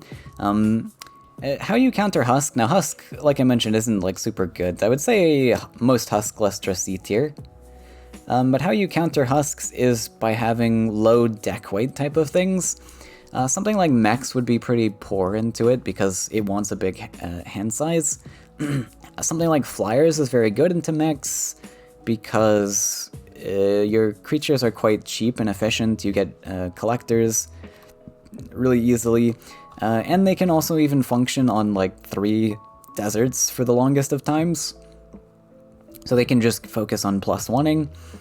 Typically, Flyers wants to draw a lot, and the Husk list is helping them draw a lot, so Flyers is a good option if you want to counter Husk. Right, then there was Sesh with just his mono blue stuff, which is... sure, you could consider that, I guess, but not a huge deal. So we need something to counter big stats. Still, we need something else that counters big stats, and we need it simultaneously to counter mono red, which might actually just be big stats ourselves. That might be the pick. We might want to bring big stats ourselves. Have that. Oh, here we go. Just want to see some fun games. Yeah, today we're just lineup building, and I'm gonna implement this lineup in the upcoming tournament. Krog is fun. You cannot eat fun. Right, so if we're running with Reaver, yeah, so we need something to counter red and simultaneously counter big stats. Big stat sticks. So, perhaps something green. We could do... I don't know, we could try Green Ramp, but I don't think Green Ramp's very good. Blue-green beasts. I do have a blue-green beast list I like, actually. Ooh, let's think about that one. So... This is Zorni's list. My list is slightly different, where I run, not Sunken Tower, but Shifting Tide. This type of list is good into red, and not as good into big stats, I guess, though. It is fast, though, so it covers some other niches. Should be reasonable into Carassius, for example. Not exceptional, but I'm not super concerned about the Carassius matchup. This is just winnable. This can win a Carassius matchup. So I might consider something like this, and we could even modify the Reaver list if we want to. So yeah, so let's consider these ones. We've got Mechs, we've got Rakoans, we've got Reaver, and we've got Green-Blue Beasts. What are we weak to, what are we strong to? So, let's check our checklist. So these ones we're good into. We specifically made 2 counter lists to that. We have 2 counter lists to reds. We've got Green-Blue Beasts and Dream Reaver. Bulky stats. So let's be more specific now with this. Let's say we consider mono green. Let's say like mono green Beastmaster.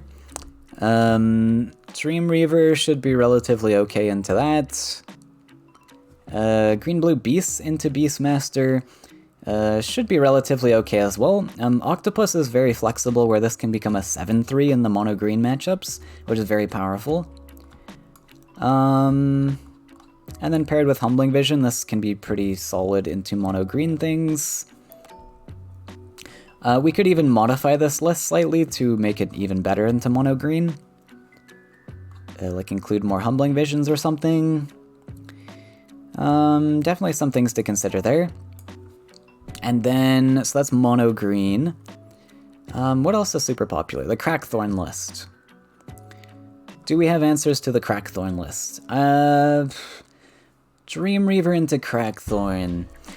And I'm talking, the Crackthorn list I'm talking about is the Crackles combo that you've seen me run in the past. I think you guys know the list, more or less. Dream Reaver into Crackthorn. Yeah, I think that's reasonably okay. Again, you have Frogify, so you can Frogify Majinata.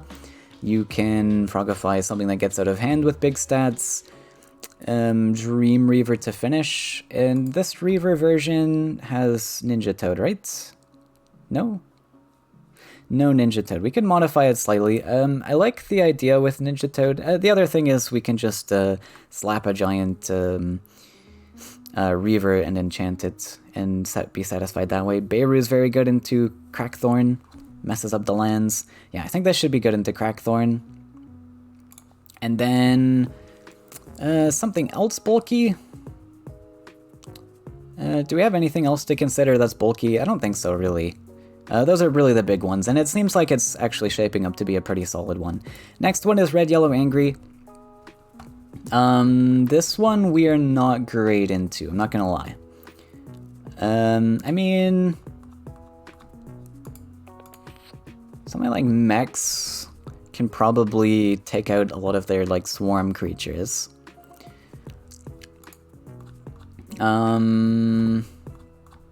Honestly, I don't think Red, Yellow, Angry is, like, that big a deal. We're a little weak to it.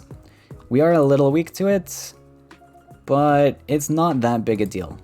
So I think I'm actually quite happy with this type of lineup. We'll roll with this. So I'm going to build a green, blue beast, but I'm going to build it my way.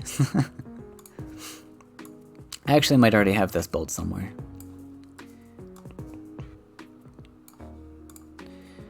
Oh, I had the Rakoans list built too. We'll just delete that. Green, blue beast. So this is my green, blue beast lists.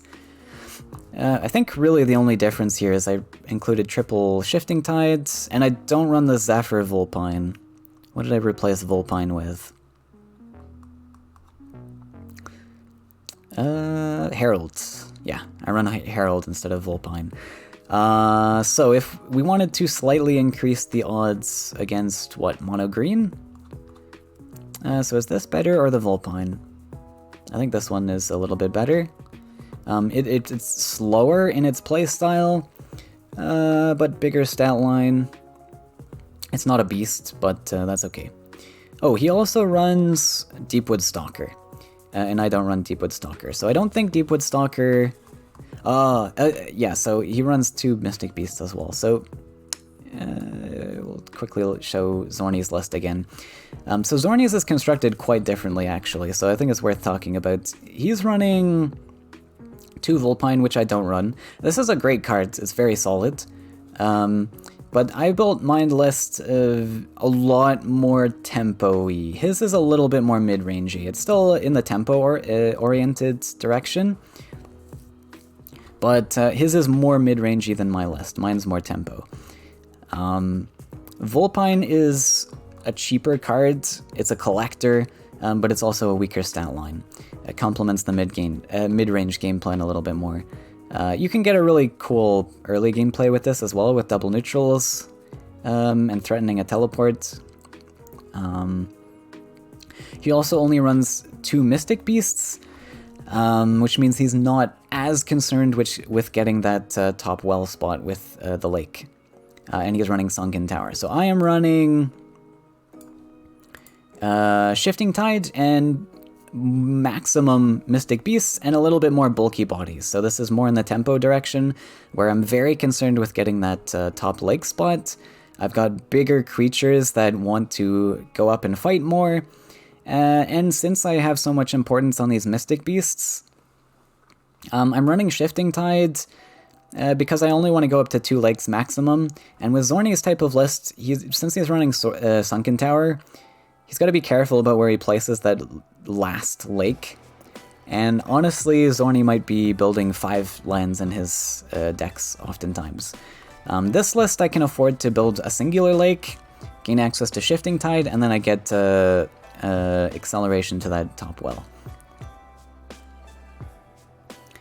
How do you choose between Tide and Tower? Yeah, so I think I mainly explained it there. Sunken Tower is a better mid-range card because it's slower and has more value to it. You can get, obviously, more Sunken Tower pings,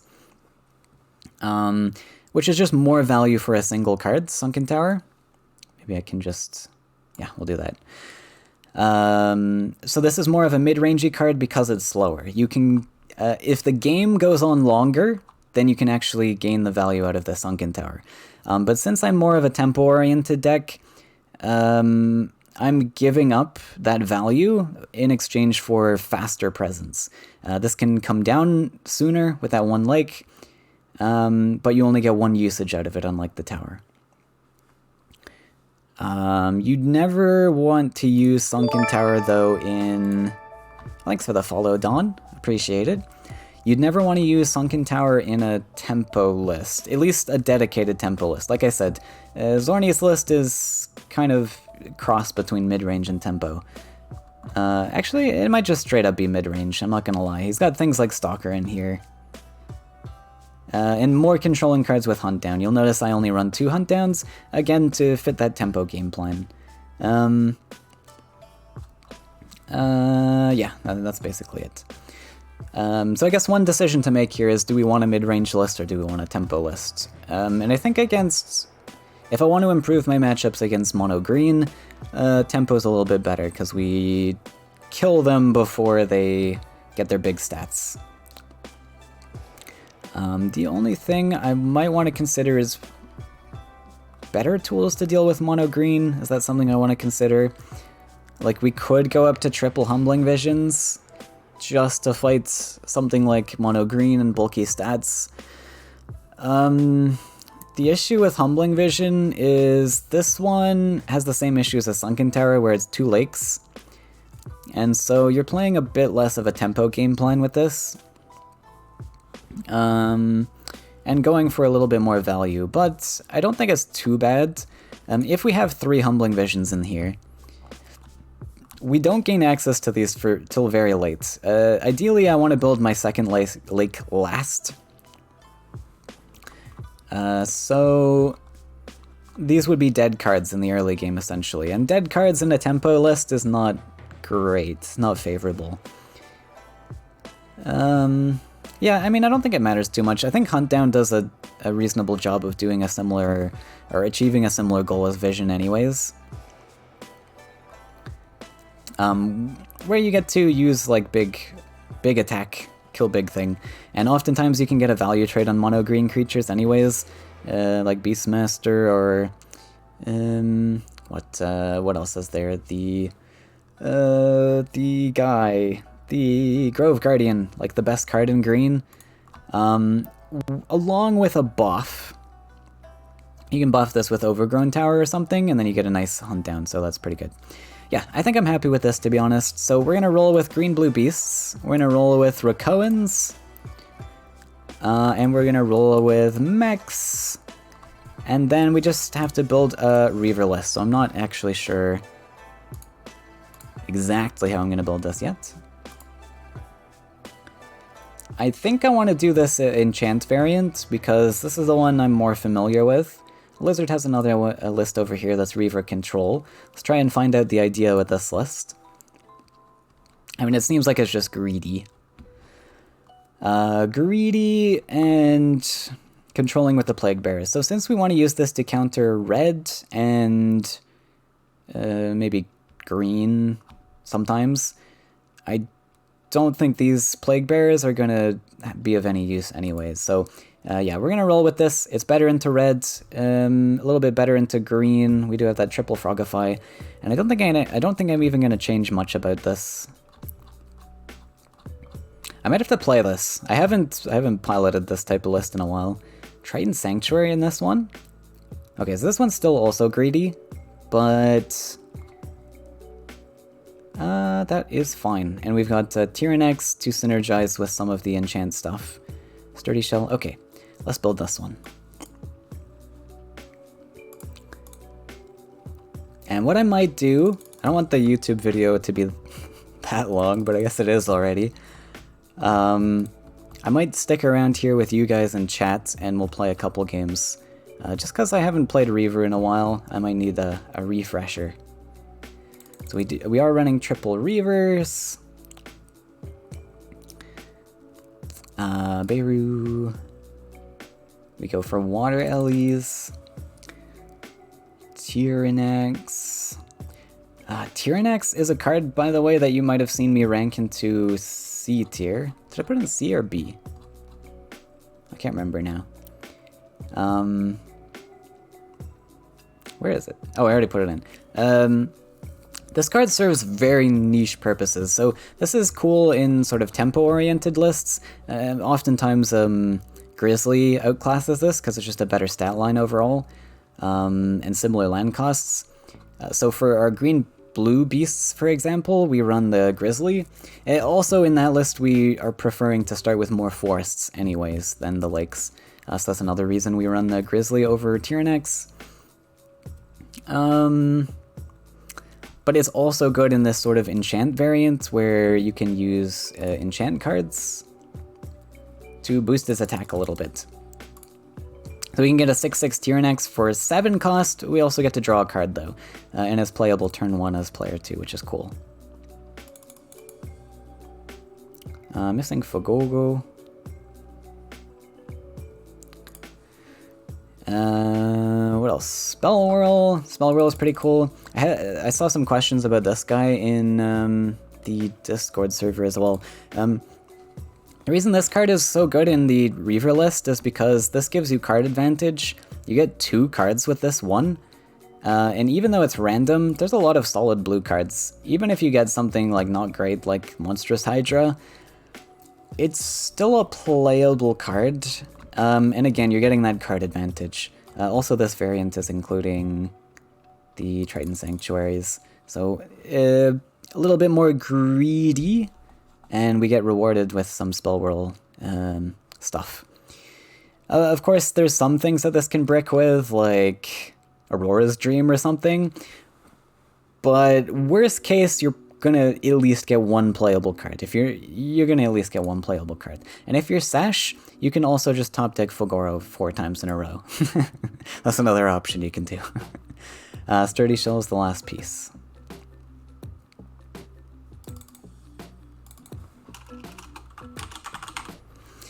Okay, so that is my lineup.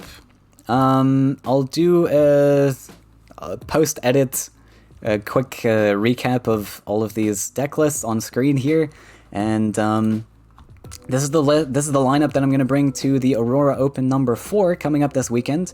Make sure to sign up for that. You know all of my secrets now, so you got no excuse to beat me. And we'll see how this lineup goes. Maybe we get bricked in the first match. Maybe we go all the way to number 1. We'll see how it goes. And this was just done in 2.5 hours. Sometimes you want to like mull things over, but I'm gonna run this identically as I have it here. And yeah, I'll see you in that open. So bye then. See you then.